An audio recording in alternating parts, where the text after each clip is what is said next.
தமிழ் ஜனம் குடும்பத்தினருக்கு வணக்கம். மற்றொரு ஜனம் 360 நிகழ்ச்சிக்கு உங்களை அன்புடன் வரவேற்கிறேன். நான் உங்கள் ஆனந்த் டி பிரசாத். என் கூட அபினவ் மற்றும் நம்ம ரமேஷ் சேதுராமன் நினைஞ்சிருக்காரு. அவங்களையும் நிகழ்ச்சிக்கு வரவேற்போம். வணக்கம். வணக்கம். வணக்கம்ண்ணா, நல்லா இருக்கீங்களா? வணக்கம் சார். ரொம்ப நாள் கழிச்சு சந்திக்கிறோம். நல்லா இருக்கீங்களா? நல்லா இருக்கேன். நடுவில் ஒரே ஒரு நாள் மட்டும் அபினவ் சந்திச்சுட்டு போயிட்டீங்கன்னு நினைக்கிறேன். நம்ம சர்வே போகிறதுக்கு முன்னாடி கடைசியாக அண்ணனோட வீடியோ பண்ணது. ஸோ அதுக்கப்புறம் நிறையா சம்பவங்கள் நடந்திருக்கு. நேற்று நிறைய விஷயங்கள் விவாதித்தோம், இன்றைக்கும் நிறைய விஷயங்கள் விவாதிக்க போகிறோம். ஸோ முதல் டாபிக் என்ன அப்படின்னா, முதல் டாபிக் போகிறதுக்கு முன்னாடி தமிழ் ஜனம் சேனலில் சப்ஸ்கிரைப் பண்ணாமல் பார்த்துட்ருக்கீங்கன்னா மறக்காமல் சப்ஸ்கிரைப் பண்ணிவிட்டு தொடர்ந்து பாருங்கள். முதல் டாபிக் என்ன அப்படின்னா, தொடர்ந்து கொஞ்சம் தரம் தாழ்ந்த பதிவுகளை யார் வழக்கமாக போடுவா அப்படின்னா கேரளா காங்கிரஸ் போடுறத நம்ம பார்த்துருப்போம். இந்த முறை அவங்கள ஓவர்டேக் பண்ணியிருக்கு தமிழ்நாடு காங்கிரஸ். அப்படி என்ன பதிவு அப்படின்றத நம்ம பார்த்துருவோம். அதாவது நிர்மலா சீதாராமன் குறித்து சர்ச்சைக்குரிய படம் வெளியிட்ட காங்கிரஸ் தரம் தாழ்ந்து பதிவிடுவதாக சமூக வலைதளவாசிகள் விமர்சனம். அதாவது தாய் கிழவி அப்படின்னு ஒரு ட்ரெய்லர் வந்துச்சு. ஆமாம், படத்துக்கான ட்ரெய்லர் ரிலீஸ் ஆச்சு. அதில் அந்த கேரக்டர் எடுத்து அந்த கேரக்டரோட இடத்துல நிர்மலா சீதாராமன் அவர்களினுடைய படம் வைக்கப்பட்டிருக்கு. ஸோ அது நம்ம கீழே பார்த்தோன்னா எல்லாம் ஓடுங்க ஓடுங்க அப்படின்னு இந்த கிராமத்து பெண்கள்லாம் சொல்கிற மாதிரி ஒரு இதை வச்சுருக்காங்க. ஸோ இது மூலமாக என்ன சொல்ல வராங்கன்னா, நிர்மலா சீதாராமன் உங்களுடைய பொருளாதாரத்தை அழிச்சிட்டாங்க அப்படின்ற ஒரு இதை ரொம்ப சர்க்காஸ்டிக்காக சொல்லியிருக்கு காங்கிரஸ். இதை நான் எப்படி பார்க்குறேன் அப்படின்னு சொன்னால், ஒரு சந்தானம் காமெடி வரும், ஜப்பான்காரன் எதேதோ கண்டுபிடிக்கிறான், நீ என்னத்தை கண்டுபிடிச்சிருக்கன்னு. இதை இந்தியாவை விமர்சனம் பண்ணுறதுக்கான ஒரு கிண்டல் பேச்சாக கவுண்டமணியும் பல நேரத்தில் பயன்படுத்தியிருக்கார். சந்தானமும் அவருடைய படத்தில் பயன்படுத்தியிருக்காங்க. உண்மைதான். ஏன்னா காங்கிரஸ் காலம் வரைக்கும் இந்தியாவை அப்படி தான் சிந்திச்சிருக்கு. காங்கிரஸ் இந்தியாவை ஆட்சி செய்கிற வரைக்கும் இந்தியர்கள் மாற்றி சிந்தனை செஞ்சுருக்காங்க. நல்லா சிந்திச்சவங்க நல்ல வாய்ப்பு கிடைக்கிற இடத்துக்கு போயிருக்காங்க. ஆனால் இந்தியாவில் அவங்களுக்கான எந்த வாய்ப்புமே உருவாகலை. அப்போ இந்த மாதிரி ஒரு கிண்டல் பண்ணக்கூடிய ஒரு விஷயம் நம்ம பார்த்துருக்கோம். இப்போ அதே மாதிரி தான் காங்கிரஸ் கட்சி திருப்பி நிரூபணம் பண்ணுது. எப்படின்னா, ஏஐ சப்மிட் ஒன்று டெல்லியில் நடந்துகிட்டு இருக்கு. அதில் யாரோ என்னென்னமோ கண்டுபிடிச்சிருக்காங்க. என்ன ஏகப்பட்ட புது விஷயங்கள், உலகத்தையே திரும்பி பார்க்கக்கூடிய விஷயங்கள், விவசாயத்தில், ஹெல்த் கேரில், இப்படி ஏகப்பட்ட விஷயங்கள் கண்டுபிடிக்கப்பட்டிருக்கு. ஆனால் காங்கிரஸ் ஏஐ வச்சு என்ன பண்ணுது? நரேந்திர மோடி அவர்கள் இஸ்ரேலில் எங்கேயோ போய் டான்ஸ் ஆடுற மாதிரி ஒரு ஏஐ வீடியோ கிரியேட் பண்ணுறாங்க. அதுக்கப்புறம் இந்த மாதிரி நிர்மலா சீதாராமனை இழிவுபடுத்துகிற மாதிரி, ஒரு பெண்ணை இழிவுபடுத்துகிற மாதிரி, இந்தியாவினுடைய first full time female defence minister, கிட்டத்தட்ட அதிக தவணை ஃபினான்ஸை வாசித்த ஃபீமேல் ஃபினான்ஸ் மினிஸ்டர், பட்ஜெட்டை வாசித்த ஃபீமேல் ஃபினான்ஸ் மினிஸ்டர், இந்த மாதிரி ஒரு ட்ராக் ரெக்கார்டு இருக்கிறவங்கள இந்த மாதிரி தரைக்குறைவாக கிண்டல் பண்ணியிருக்கிறது. காங்கிரஸ் தொழில்நுட்பத்தையும் காங்கிரஸினுடைய சிந்தனை, அவங்க ரத்தத்தில், அவங்களுடைய மூளையில், அவங்களுடைய செதையில் இருக்கக்கூடிய அந்த ஒரு ராஜா நான் தான், மற்றவன் எல்லாமே வீணாக போனவன் நான், என் குடும்பத்துக்கு அடிமை வேலை செய்வது தான் இந்தியர்களுடைய கடமை அப்படின்னு சிந்திக்கக்கூடிய விஷயம் மீண்டும் மீண்டும் மீண்டும் இதன் மூலமாக வெளியாகிருக்கு. என்னுடைய ஒரு தாழ்மையான வேண்டுகோள் என்ன அப்படின்னா, நிர்மலா சீதாராமன் ஒரு கட்சியை சார்ந்தவர் கூட, அந்த கட்சியில் இருக்கக்கூடியவர்கள் இதனால் ஹர்ட் ஆகி காங்கிரஸ் கட்சியில் இருக்கக்கூடிய வேறு எந்த பெண்ணையும் இந்த அளவுக்கு கீழ்த்தரமாக அதுக்கு பதில் பண்ண போகிறேன் அப்படின்னு இறங்காமல் இருக்கிறது அவங்க கட்சிக்கும் நிர்மலா சீதாராமன் தரத்துக்கும் அதுதான் கரெக்டாக இருக்கும். இதை விமர்சனம் பண்ணி இது தவறுன்னு சொல்லி கடந்து போனமே தவிர, நம்மளும் அந்த காங்கிரஸ் கட்சியை சார்ந்த ஏதாவது ஒரு பெண்ணையோ பெண்மணியோ இந்த அளவுக்கு கீழ்த்தனமாக இறங்கி விமர்சனம் பண்ணுற மாதிரி அவங்க போகக்கூடாது அப்படிங்கிறது ஒரு தாழ்மையான வேண்டுகோளாக கேட்டுக்கிறேன். ஏன்னா இப்படி தொடர்ந்து போயிட்டே இருந்தது அப்படின்னு சொன்னால், நம்ம பெண்களை நாமளே மாற்றி பெண்களை வைத்து அவமானப்படுத்தக்கூடிய ஒரு விஷயம் பார்க்குறோம். ஏன்னா இந்தியாவில் அதிகமான கெட்ட வார்த்தைகள் அப்படின்னு சொல்லப்படக்கூடிய வார்த்தைகள் எல்லாம் பெண்ணை மையமாகவோ பெண்களுடைய உறுப்பை மையமாக தான் இருக்குது. காரணம் என்ன அப்படின்னா, இந்தியாவில் பெண்களை பெருமையாக கருதக்கூடிய ஒரு கலாச்சாரம் இருக்குது. அப்போ ஒருத்தனை கோவப்படுத்தணுன்னா அவன் வீட்டு பெண்ணை பற்றி பேசினா அவன் கோவப்படுவாங்கிறதுனால அது அந்த கலாச்சாரம் உருவாயிருக்கு. அதற்கு தொடர்ச்சியாக இதுவும் அமைஞ்சிரும் அப்படிங்கிற ஒரு வருத்தத்தையும் ஒரு காஷனாகவும் நான் அதை சொல்லிக்க விரும்புகிறேன். நீங்கள் எப்படின்னு பார்க்குறீங்க? இதில் ரெண்டு விஷயம் பார்க்க தோணுது சார். ஃபஸ்ட்டு இந்த படத்தை பார்க்கும்போது ஒன்று தமிழ் சார்ந்த ஒரு விஷயம், இந்த தாய் கிழவின்ற ஒரு வார்த்தை இருக்கு இல்லையா, அதை அவங்க கேலி பண்ணுறதுக்காக போட்டிருக்காங்க. அது யார் போட்டாங்கன்னு எனக்கு தெரியல, பட் போட்டவங்களுக்கு தமிழ் தெரியலன்னு அர்த்தம். காரணம் என்ன அப்படின்னு சொன்னோம்னா, கிழவு அப்படின்னா தலைமைன்னு அர்த்தம். நீங்கள் அருணகிரிநாதருடைய பாடல்களில் பார்த்தீங்கன்னா, முருகனை மலை கிழவன் அப்படின்னு அவர் எழுதியிருப்பார். கிழவன் அப்படின்னா தலைவன், லீடர் அப்படின்னு அர்த்தம். சேதுபதி ராஜாவுக்கே ரகுநாத கிழவன்னு கிழவு அப்படின்னாலே தலைமைன்னு அர்த்தம். முதுமை அப்படின்னா தான் வயதானவர்கள் அப்படின்னு, மூப்பு அப்படின்னா தான் வயதானவர்களை அது குறிக்கும் தமிழ் வார்த்தை.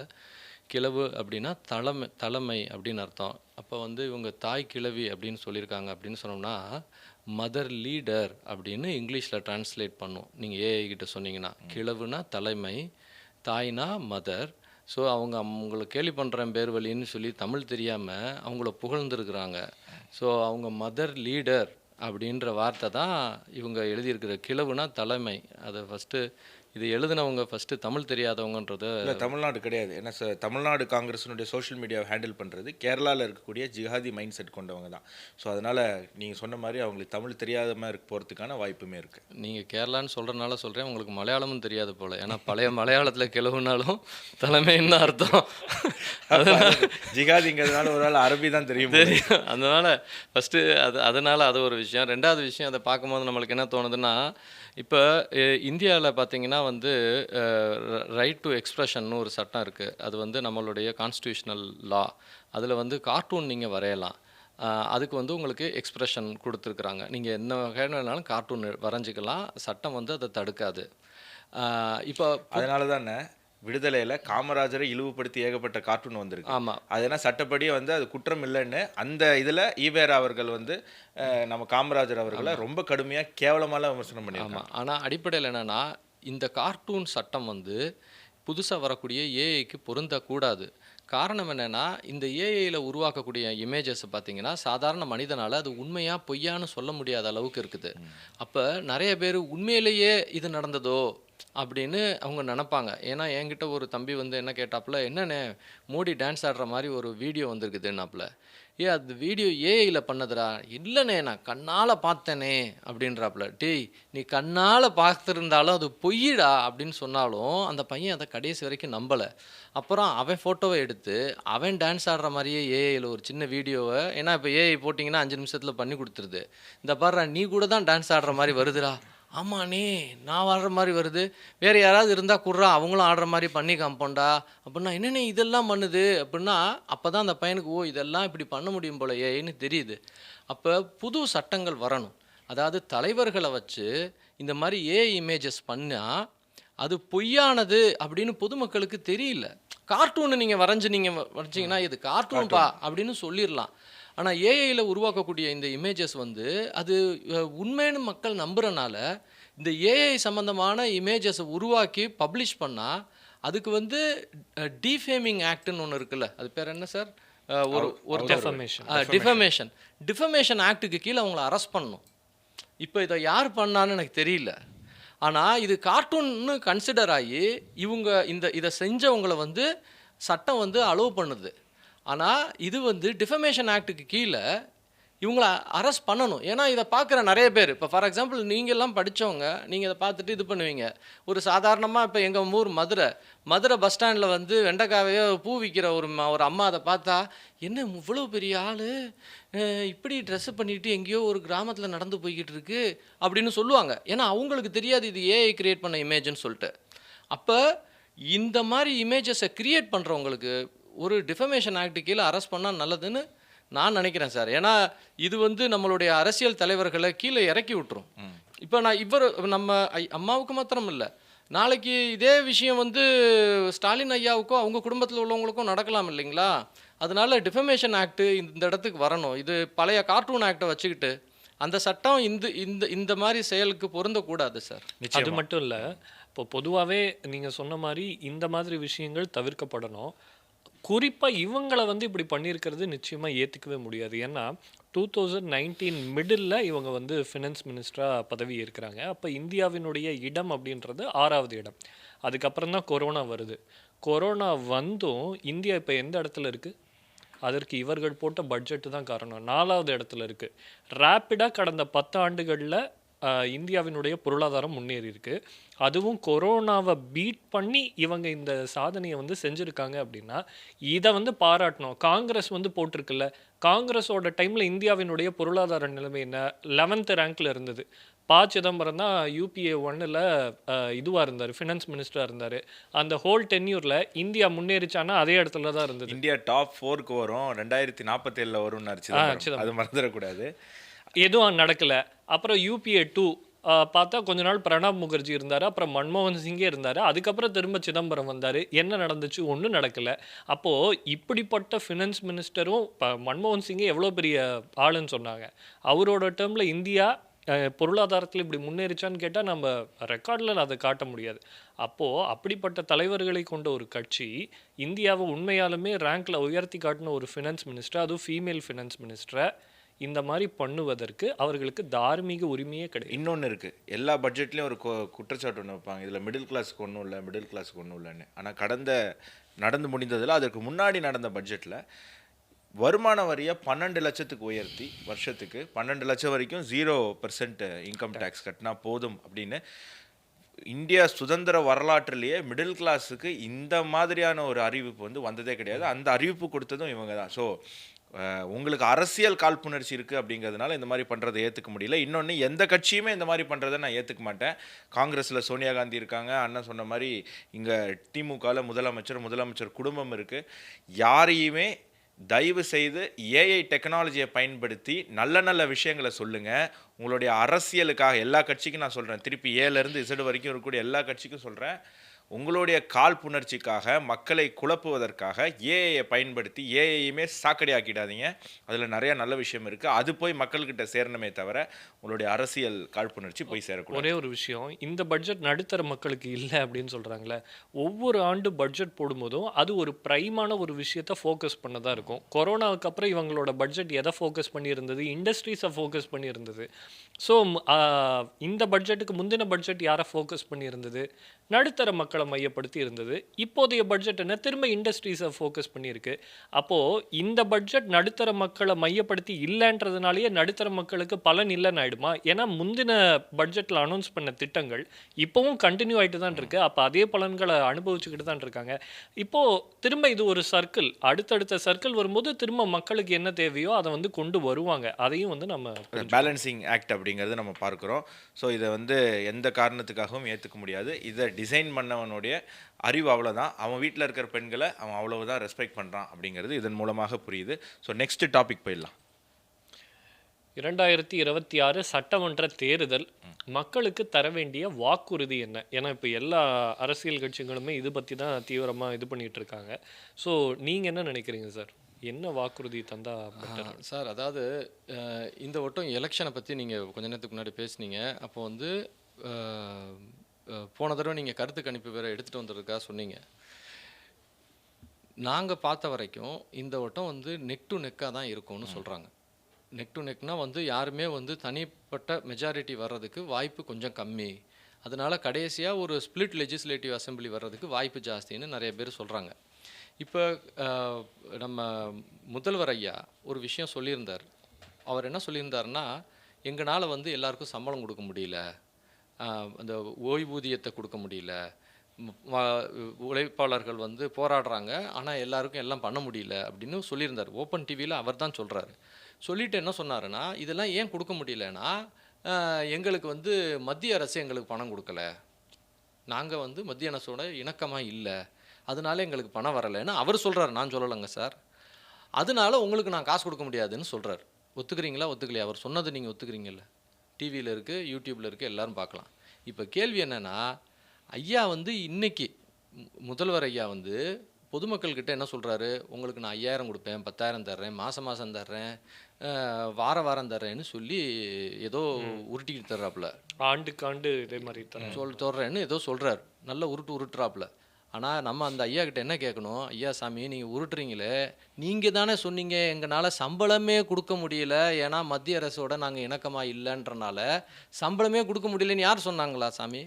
நீங்கள் தான் சொல்கிறீங்க. உங்களால் சம்பளமே கொடுக்க முடியலன்னா நீங்கள் சொல்கிற இந்த வாக்குறுதிகளெல்லாம் எப்படி நீங்கள் கொடுப்பீங்க? அப்போ நம்ம ஐயா முதல்வர் ஐயா சொல்கிறதுலேருந்து ஒரு விஷயம் தெரிஞ்சுக்கலாம். எந்த கட்சி மத்திய அரசோட இணக்கமாக இருக்குதோ அந்த கட்சியால் தான் தமிழ்நாட்டுக்கு எந்த நன்மையும் செய்ய முடியும்.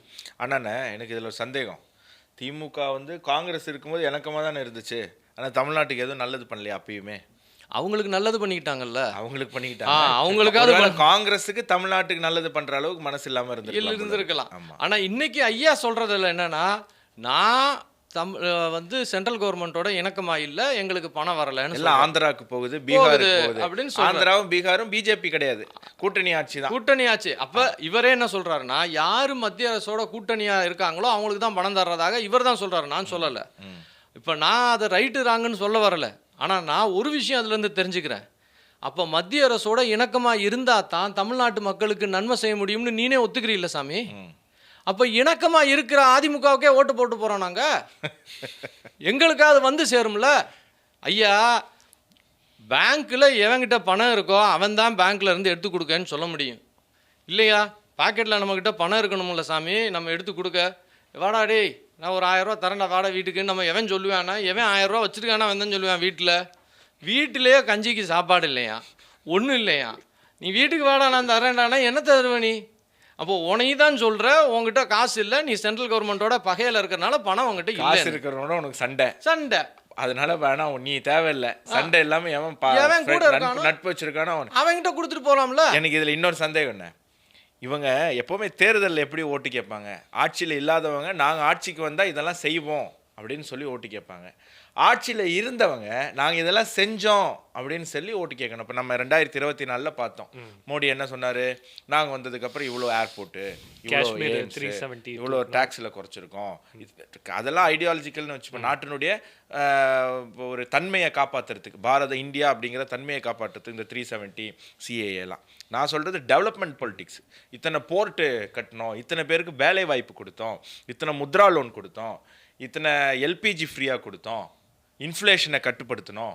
மற்ற நாடுகள்லாம் ஜிடிபியில் 4, 3, 2, 1 மைனஸ்னு போயிட்டு இருக்கும்போது நம்ம 8, 7, 9 அப்படின்னு ஒரு ஆவரேஜாக நம்ம வந்து அதை ஸ்டெடியாக கொண்டு போனோன்னு சொல்லி பிரதமர் ஓட்டு கேட்டார். ஆனால் அவருக்கே 240 சீட்டு தான் வந்திருக்கு.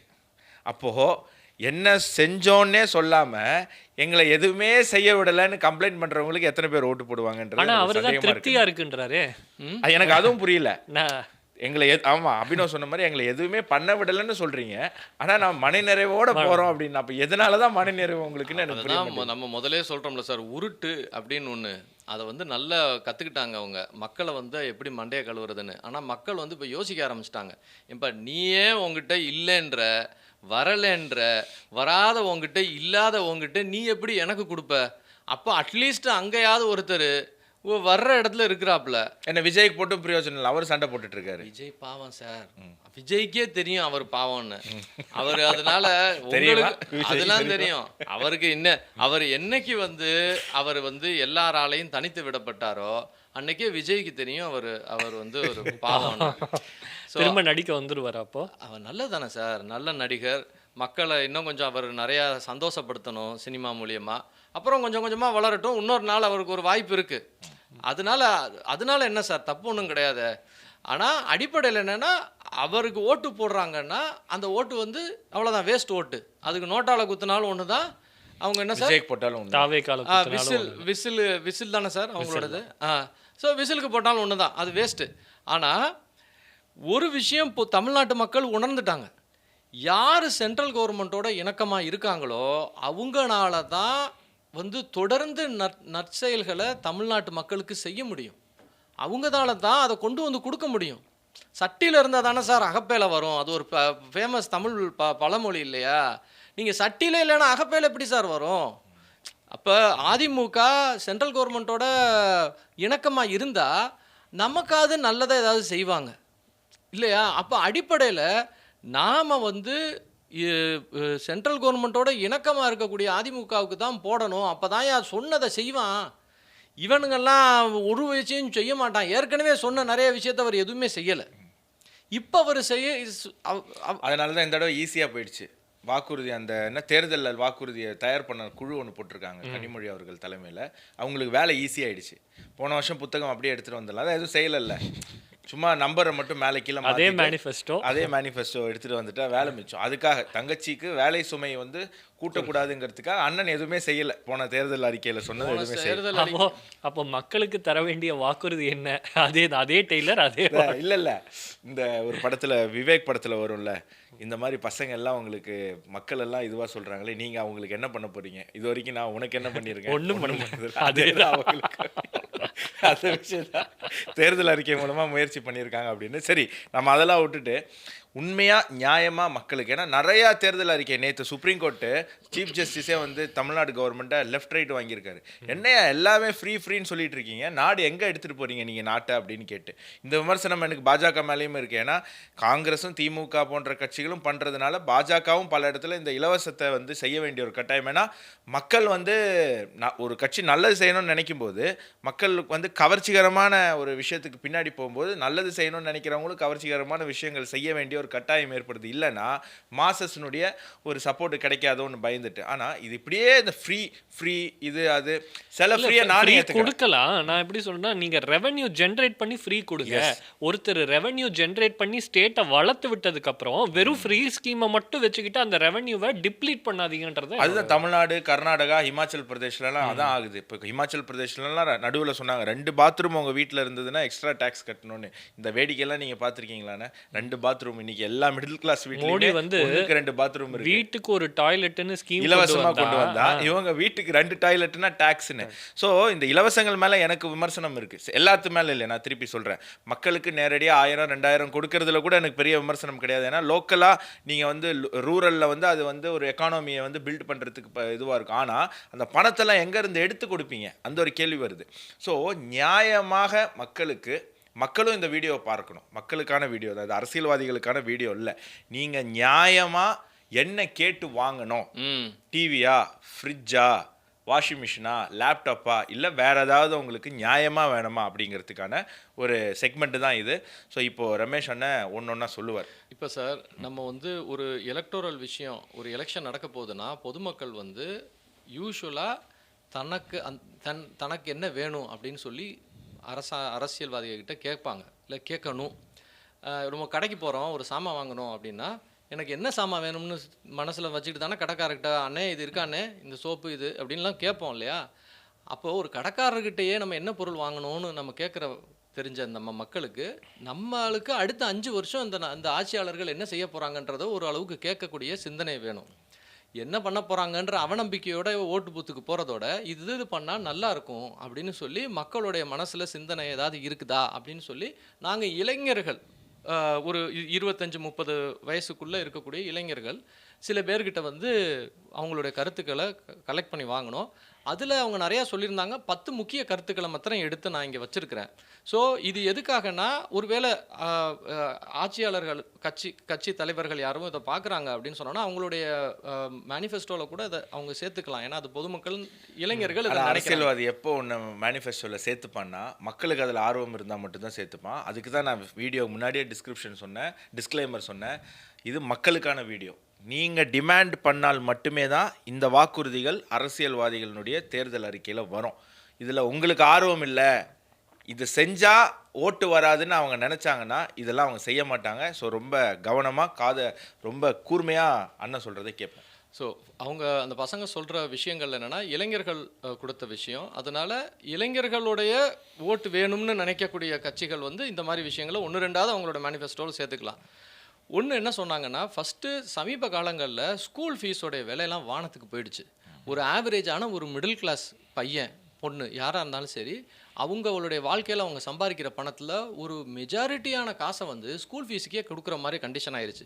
ஓவராலாக இதை நாங்களும் ரீசெக் பண்ணி பார்த்தோம். தமிழ்நாட்டில் மாத்திரம்தான் ஸ்கூல் ஃபீஸ் இவ்வளோ ஜாஸ்தியாக இருக்குது. இதே நீங்கள் வேறு மாநிலங்கள் போனீங்க அப்படின்னு சொன்னோன்னா ஸ்கூல் ஃபீஸ் இவ்வளோ கிடையாது. ஏன்னா அங்கெல்லாம் வந்து கவர்மெண்ட்டோடைய ஸ்கூல் இருக்குல்ல, நவோதயா ஸ்கூலு அப்படின்னு சென்ட்ரல் கவர்மெண்ட்டோடைய ஸ்கூலே நிறையா இருக்குது. மேலும் இந்த ஸ்கூல் ஃபீஸ்லாம் ரெகுலேட்டட். ஆனால் இங்கே வந்து அது கிடையாது. அதனால் 2 லட்சம் 1 லட்சம் அப்படின்னு சொல்லி ஸ்கூல் ஃபீஸ் எல்லாம் போடுறாங்க. 2 குழந்தை பெற்ற பையன் மாதம் 50,000 60,000 ரூபா சம்பளம் வாங்கிட்டு இருக்கிற பையன்லாம் எப்படி குழந்தைங்களை படிக்க வைப்பான்? அப்போ அந்த குடும்பமே வந்து தொடர்ந்து கடன் ஆகிறதுக்கு காரணமே வந்து இந்த ஸ்கூல் ஃபீஸ்லாம் இவ்வளோ ஜாஸ்தியாக இருக்கிறது. நான் ஒரு உதாரணம், நான் வந்து பள்ளிக்கூடம் படிக்கும்போது எங்கள் பேரண்ட்ஸினுடைய மைண்ட் செட், நான் தவறாக சொல்லலை, அன்றைக்கி இருந்த பெருவாரியான பேரண்ட்ஸ் மைண்ட் செட்டு எப்படி இருந்ததுன்னா, நிறைய ஃபீஸ் இருக்கிற ஸ்கூலில் படித்தா நல்லா படிப்பான் அப்படின்னு சொல்லிட்டு எங்கள் அப்பா அம்மா சம்பாதிக்கக்கூடிய சம்பாத்தியத்தில் 60% வரக்கூடிய ஒரு வருஷத்துக்கு ஃபீஸ் வரக்கூடிய ஸ்கூலில் என்ன சேர்த்தாங்க. 5ஆம் தேதி ஃபீஸ் கட்டணும்னா முடியாது எங்கள் பேரண்ட்ஸால். 20ஆம் தேதி 25ஆம் தேதி தான் கட்டிகிட்டு இருப்பான். இவ்வளோ கஷ்டப்பட்டு கட்டி கடன் வாங்கி, நல்ல வேலை நான் கொஞ்சம் சுமாராக படிக்கிறதுனாலையும் ஃபீஸை கொஞ்சம் தள்ளி தள்ளி கட்டுறதுனாலையும் அந்த ஸ்கூல் நைஸாக என்ன ஸ்கெட்ச் போட்டு தூக்கிடுச்சு. இவனுக்கு கொஞ்சம் நம்ம ஸ்கூலு ஸ்டாண்டர்டுக்கு தம்பி இல்லை, அதனால் தம்பியை நீங்கள் ஏதாவது ஒரு சின்ன ஸ்கூலில் படிக்க வச்சா நல்லா இருக்குமே அப்படின்னு ஒரு மியூச்சுவலாக பேரண்ட்ஸை கூப்பிட்டு பேசி, ஏன்னா நம்ம ஃபீஸும் நம்ம 20ஆம் தேதி தான் கட்டுறோம், அதே மாதிரி எல்லாத்துலேயும் ஒரு 70-75 மார்க்கு தான். ஸோ அதனால் அவங்களுக்கும் நல்ல மார்க்காச்சு, அது அவங்களுக்கு அது போதாது போல் இருக்குது, நல்ல மார்க்கு இல்லை போல் இருக்குது. ஸோ அதனால் தப்பிச்சிட்டோம். ஒரு 4-5 வருஷம் இந்த ஒரு சிக்கலில் சிக்கி நாங்கள் வெளில வந்துட்டோம். அதுக்கப்புறம் நான் படித்த ஸ்கூலில் ஃபீஸ் கம்மி தான். நாங்கள் கொஞ்சம் ஏதாவது எங்கள் குடும்பத்துக்குன்னு ஏதாவது சேர்க்க முடிஞ்சது. இன்றைக்கி ஒரு அளவுக்கு ஃபினான்ஷியலாக ஸ்டேபிளாக இருக்கும். ஒருவேளை நான் அந்த பள்ளிக்கூடத்திலே தொடர்ந்து இருந்திருந்தால் என் படிப்புக்கு மட்டுமே எனக்கு வந்து அன்றைக்கே 4 லட்சம் 5 லட்சம் எங்கள் அப்பா லோன் எடுத்திருப்பார். அதுக்கப்புறம் அதே மாதிரி கல்லூரி படிப்புக்கு போயிருந்தால் அதுக்கு லோன் வந்திருக்கும். இப்போ எல்லாமே ஒரு 25 லட்சம் 30 லட்சம் நான் லோன் அடைக்கிற மாதிரி ஆயிருக்கும். ஸோ ரொம்ப முக்கியமான ஒரு டாபிக், தொடர்ந்து பேசுங்க. குழந்தைகள் வந்து ஒரு நாட்டுடைய சொத்து. அது வந்து உண்மையான சொத்துன்றது பெட்ரோலு, கீழே இருக்கிற வைரம் வைடூரியம் தங்கம்லாம் கிடையாது. ஒரு நாட்டுடைய சொத்துன்றது அந்த நாட்டுடைய குழந்தைகள். அந்த குழந்தைகள் வளர்க்குறதுக்கே பேரண்ட்ஸுக்கு இவ்வளோ சிரமம் இருந்ததுன்னா அவங்க எப்படி 2-3 குழந்தை பெற்றுப்பான்? அப்புறம் குழந்தை எல்லாம் பெற்றுக்க மாட்டேன்றான், எல்லாமே பாப்புலேஷன் இதாக இருக்குது. குழந்தைய நல்லா வளர்க்கணும்னு நினைக்கிறவங்க தான் சார் பெற்றுக்க மாட்டாங்கண்ணே. குழந்தை எப்போ கேடு கட்டு இப்போ வளர்ந்து அவன் என்ன ஆகி 4 இடத்துல ஏதாவது பண்ணால் பரவாயில்லைங்கிறவங்களாம் இன்றைக்கும் 7-8 பெற்றுக்கிட்டு தான் இருக்கான். கரெக்ட், நீங்கள் யாரையும் குறிப்பிட்டு. ஆனால் நல்ல குழந்தைகள் இருந்தால் தானே நாடு நல்லா வளரும். ஸோ அடிப்படையில் ஸ்கூல் ஃபீஸை வந்து ரெகுலேட் பண்ணணும் அப்படின்னு சொல்லி ஃபிக்ஸ் பண்ணியிருக்கிறாங்க. அந்த பசங்க சொல்லியிருக்காங்க. இப்போ நீங்கள் சினிமா டிக்கெட்டோடைய விலையெல்லாம் பார்த்தீங்கன்னா ஃபிக்ஸ் பண்ணுச்சு கவர்மெண்ட். 150 ரூபாய்க்கு மேலே சினிமா டிக்கெட்டை விற்கக்கூடாதுன்னு சொல்லி. மொஃபசூல் பஸ்ஸோடைய விலையெல்லாம் ஃபிக்ஸ் பண்ணுச்சு. ஒரு குறிப்பிட்ட அளவுக்கு மேலே மொஃபசூல் பஸ்ஸை வந்து ரேட் வைக்கக்கூடாதுன்னு. இதுக்கு பேர் ப்ரைஸ் ஃபிக்ஸிங்னு சொல்லுவாங்க. அப்போ சர்வசாதாரணமான மக்கள் வந்து கஷ்டப்படக்கூடாதுன்னு சொல்லிட்டு அரசாங்கங்கள் வந்து ப்ரைஸ் ஃபிக்ஸ் பண்ணுது. உங்களுக்கு பஸ் டிக்கெட்டு சினிமா டிக்கெட்டு எவ்வளோ முக்கியம்னு நினைக்கிங்க? அப்போ குழந்தையோட படிப்பு முக்கியம் இல்லையா? நிச்சயமா. அப்போ நீங்கள் என்ன பண்ணணும்? ஒரு ப்ரைஸ் ஃபிக்ஸ் பண்ணியிருக்கணும். இப்போ தமிழ்நாடு அரசுக்கிட்ட இதை பற்றி எழுதி போட்டிருக்கிறாங்க சில அமைப்பினர். தமிழ்நாடு அரசு சமீபத்தில், அதாவது இந்த எலெக்ஷனுக்கு முன்னாடி முந்தா நேற்று என்ன சொல்லியிருக்கு, நாங்கள் வந்து குறைக்கிறதுக்காக நாங்கள் ஒரு கமிட்டி போட்டிருக்கோம்னு சொல்லி எழுதி அனுப்பியிருக்குது. அந்த கமிட்டி என்னைக்கு சொல்லி என்ன நடக்க, அந்த கமிட்டியில் இருக்கிறவன்லாம் பிரைவேட் ஸ்கூல் நடத்துறவன் தான் அதில் கமிட்டியில் இருக்கான். நான் அதான் சொல்ல வந்தேன். அவன் எங்கிட்ட இதை பண்ண போகிறான். அப்போ அடிப்படையில் இப்போ ஒருவேளை நாளைக்கு எடப்பாடி ஐயா வந்து சிஎம் ஆனார்னா, நான் வந்து 30,000 ரூபா தான் ஸ்கூல் ஃபீஸு, அதுக்கு மேலே நீ ஸ்கூல் ஃபீஸ் வைக்கக்கூடாது அப்படின்னு சொல்லி நீங்கள் வந்து ப்ரைஸை ஃபிக்ஸ் பண்ணணும். நீங்கள் எப்படி 150 ரூபாய்க்கு மேலே நீங்கள் சினிமா டிக்கெட் விற்கக்கூடாதுன்னு ஃபிக்ஸ் பண்ணீங்க? நீங்கள் எப்படி இத்தனை ரூபாய்க்கு மேலே நீங்கள் மொஃபசூல் பஸ் டிக்கெட்டை விற்கக்கூடாதுன்னு ஃபிக்ஸ் பண்ணீங்க? அது கமிட்டி போட்டால் பண்ணீங்க, ஒரே நாளில் நீங்கள் பண்ணீங்க இல்லையா? அப்போ ஸ்கூல் ஃபீஸை நான் இவ்வளோ தான் ஃபிக்ஸ் பண்ணு, நீங்கள் ஃபிக்ஸ் பண்ணுங்கள். நீங்கள் இந்த ஸ்கூல் ஓனருங்கெல்லாம் அசோசியேஷன் வச்சு உங்களுக்கு வந்து சிண்டிகேட் வச்சு கண்ட்ரோல் பண்ணுறான்னா, அரசாங்கங்கள் நீங்கள் வளைஞ்சு கொடுத்தீங்கன்னா என்ன ஆகிறது? பொதுமக்கள் நாம் கேட்டால் தான் அரசாங்கம் நமக்கு சார்ந்து இது பண்ணும். ஸ்கூல் நடத்துகிறவன்லாம் ஒன்றா சேர்ந்து அரசு அதிகாரிகளையும் அரசியல்வாதிகளையும் கண்ட்ரோல் பண்ணுறான். ஆனால் மக்கள் நமக்கு என்ன தேவைன்றதை கேட்க நம்மளுக்கு கூச்சப்பட்டுட்டு, நம்மளுக்கு என்னன்னே தெரியாமல் யாரோ ஒரு சினிமா நடிகை த்ரிஷா பேரை சொல்லிட்டாராம் யாரோ ஒருத்தர், அது ஒரு பெரிய நியூஸ்ன்னு பேசிகிட்டு இருக்கிறோம். நம்ம புள்ள தான் நமக்கு நியூஸு, நம்ம புள்ள தான் நமக்கு சொத்து. நமக்கு ஏதாவதுன்னா நம்ம பிள்ளைங்களுக்கு தான் நம்ம வாழ்கிறோம். த்ரிஷாவா வந்து நிற்க போகுது நம்ம குடும்பத்தில் ஒரு பிரச்சனைனா, நம்ம த்ரிஷாவுக்கு போய் நின்றுக்கிட்டு இருக்கிறோம். நம்ம பிள்ளைக்கு எவன் நிற்கான்? அப்போ அடிப்படையில் என் புள்ள ஸ்கூல் ஃபீஸை குறடா அப்படின்னு நம்ம கேட்கணும். இல்லை, அப்போ தான் இவங்க வந்து அவங்களுடைய மேனிஃபெஸ்டோவில் எழுதுவாங்க. ரெண்டாவது, ஆவரேஜாக பார்த்தீங்கன்னா அந்த பசங்க என்ன எழுதியிருக்கிறாங்க, ஒரு மனுஷன் அவனுடைய உறவினர்கள் யாராவது அம்மாவோ அப்பாவோ இல்லை அவங்களுக்கு ஏதாவது ஒரு பிரச்சனை ஆக்சிடென்ட்டுன்னு ஒரு தடவை ஆஸ்பத்திரிக்கு போனால் அவன் 10 வருஷம் 15 வருஷம் சேர்த்து வச்சு எல்லா சொத்தையும் விற்கிற கண்டிஷன் ஆயிடுது சார். ஏன்னா இன்றைக்கி ஆஸ்பத்திரி ஃபீஸ்லாம் பார்த்தீங்கன்னா வானத்துக்கு போயிடுச்சு. இன்சூரன்ஸே வாங்கினா கூட இன்சூரன்ஸ் கம்பெனி என்ன சொல்கிறான்னா, உங்கள் அம்மாவோடைய உயிருக்கு இன்சூரன்ஸ் இல்லைப்பா, 3 லட்ச ரூபா வரைக்கும் தான் இன்சூரன்ஸு. 3 லட்ச ரூபா வரைக்கும் நான் தர்றேன், அவன் 13 லட்சம் போட்டானா மிச்சம் 10 லட்ச ரூபா நீ கட்டுன்றான். அப்போ உலகத்தில் எங்கேயுமே வேறு எந்த நாட்டிலையுமே இன்சூரன்ஸ் வந்து ஹெல்த்துக்கு தான் இன்சூரன்ஸ் இருக்கும். ஆனால் இந்தியாவில் ஹெல்த்துக்கு இன்சூரன்ஸ் கிடையாது. ஆனால் ஹெல்த் இன்சூரன்ஸ்னு எழுதியிருப்பான் அந்த புஸ்தகத்தில், பொய். ஹெல்த்துக்கு இன்சூரன்ஸ் கிடையாது, காஸ்ட் ஆஃப் ஹெல்த்துக்கு தான் இன்சூரன்ஸ் பண்ணுறான். 3 லட்ச ரூபாய்க்கு இன்சூரன்ஸ், 2 லட்ச ரூபாய்க்கு இன்சூரன்ஸ் எடுத்துருக்கிறேன், அந்த 2 லட்ச ரூபாய்க்குள்ளே வந்தால் தான் இன்சூரன்ஸ் பண்ணுவான். அதுக்கு மேலே என்ன, நீ உன் தலையெழுத்து போ சாவுடான்றான். அப்போ ஆவரேஜாக ஒருத்தன் வந்து ஹெல்த் இன்சூரன்ஸை எடுத்தால் கூட ஆஸ்பத்திரிக்கு போனால் கஷ்டப்படுறான். இப்போ சென்ட்ரல் கவர்மெண்ட் இதுக்காகவே ஸ்டேட் கவர்மெண்ட்டுக்கு ஒரு லெட்டர் அனுப்பியிருந்தாங்க. அதாவது இன்னென்ன நோய்களுக்கு இவ்வளவு தான் ப்ரைவேட் ஆஸ்பத்திரி சார்ஜ் பண்ணணும், இதுக்கு மேலே பண்ணக்கூடாதுன்னு சொல்லிட்டு. அதை வந்து தமிழ்நாடு அரசு வந்து ஒரு இப்போ கலைஞர் காப்பீட்டு திட்டம்னு இப்போ ஒன்று வச்சுருக்கு பாருங்க. அங்கே அம்மா காப்பீட்டு திட்டம், இப்போ கலைஞர் காப்பீட்டு திட்டம்னு அதில் ஒரு விலைப்பட்டியல் வச்சுருக்காங்க. ஆனால் அந்த விலைப்பட்டியலை எந்த ப்ரைவேட் ஹாஸ்பிட்டலும் ஏற்றுக்காது. அப்போ அம்மா காப்பீட்டு திட்டமோ இல்லை கலைஞர் காப்பீட்டு திட்டமோ அதுக்கெல்லாம் நாங்கள் ஏற்றுக்க மாட்டோம், நாங்கள் போடுறோம் 13 லட்சம் 20 லட்சம் குடுறானும். அப்போ சட்டம் போட்டிருக்கணும்ல கவர்மெண்ட்டு, இந்த விலைக்கு மேலே நீ இது சார்ஜ் பண்ணக்கூடாது. நீ கலைஞர் காப்பீட்டு திட்டத்தில் என்ன நான் விலைப்பட்டியலை ஃபிக்ஸ் பண்ணியிருக்கேனோ அதே விலைப்பட்டியல் தான் நீ வந்து வேறு யார் போனாலும் கொடுக்கணும்னு சொல்லணும்ல. இப்போ ஒரு ப்ரைவேட் ஹாஸ்பிட்டல் மெட்ராஸில் இருக்குது, நான் பேர் சொல்ல விரும்பலை. நம்ம முதலமைச்சர் ஜெயலலிதா அம்மா அங்கே போய் வைத்தியம் பார்க்க வேண்டிய ஒரு கடைசி காலங்களில் நடந்தது. அவங்க 100 கோடி ரூபாய்க்கு மேலே பில்லு போட்டாங்களா இல்லையா? நம்ம காசு தானே, மக்கள் காசு தானே. நம்ம 100 கோடி ரூபா கொடுத்தோம் ஜெயலலிதா அம்மாவுக்கு. எதுக்குடா 100 கோடி ரூபாய்க்கு பில்லு போட்டேன்னு கேட்டோமா?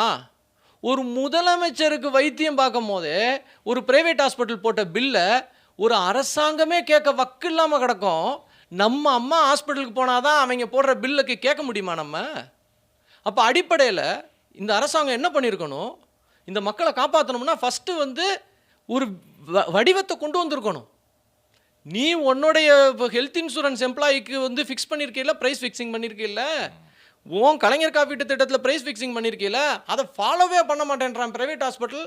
அதை கண்டிக்க வேண்டிய உரிமை யார்கிட்ட இருக்கான்? உங்ககிட்டதில் இருக்குது. டீச்சர் அம்மா சொல்லுது, எல்லாரும் அமைதியாக இருங்க அப்படின்னு சொல்லும் போது ஒரு 10 குழந்தை மாத்திரம் அப்படியே ஆடிக்கிட்டே இருந்துச்சுன்னு வச்சுக்கோங்க. டீச்சரோட வேலை குச்சி எடுத்து அடிச்சே உட்கார எல்லாரும்னு சொல்லணும்ல. ஆஸ்பத்திரிக்காரங்கெல்லாம் சிண்டிகேட் வச்சுருக்கிறானுங்க. அவரை கண்ட்ரோல் பண்ணுறதுக்கு இந்த பூனைக்கு ஏன் மணி கட்டான்? ஒவ்வொரு தடவையும் இன்றைக்கி தமிழ்நாட்டில் எல்லா குடும்பமும் இந்த ஸ்கூல் ஃபீஸ்னால் கஷ்டப்படுது. ஒவ்வொரு தடவையும் இந்த தமிழ்நாட்டில் ஒவ்வொரு நாளும் லட்சக்கணக்கான குடும்பம் ஆஸ்பத்திரி வாசலை கால் எடுத்து வச்சானா இருக்கிற சொத்தெல்லாம் வித்துட்டு பிச்சைக்காரனா தான் வெளியே வந்துட்டு இருக்கு. எப்படி இருக்குது அப்படின்னா 10 வருஷம் சம்பாதிச்சு சேர்த்த சொத்தை வீட்டில் யாருக்காவது ஒருத்தருக்கு உடம்பு சரியில்லைன்னா காலியாடிது. யாருமே ஆக்சுவலி பேச மாட்டாங்க, ஊடகமே பேச மாட்டாங்க. ஸ்கூல் காலேஜ் விஷயத்த அரசியல்வாதி இல்லை, தமிழ் ஜனம் தவிர எந்த ஊடகமும் பேசாது. ஏன்னா விளம்பரம் வராது. ஓஹோ நீ எங்கே சிண்டிகேட்டுக்கு எதிராக பேசுகிறியா?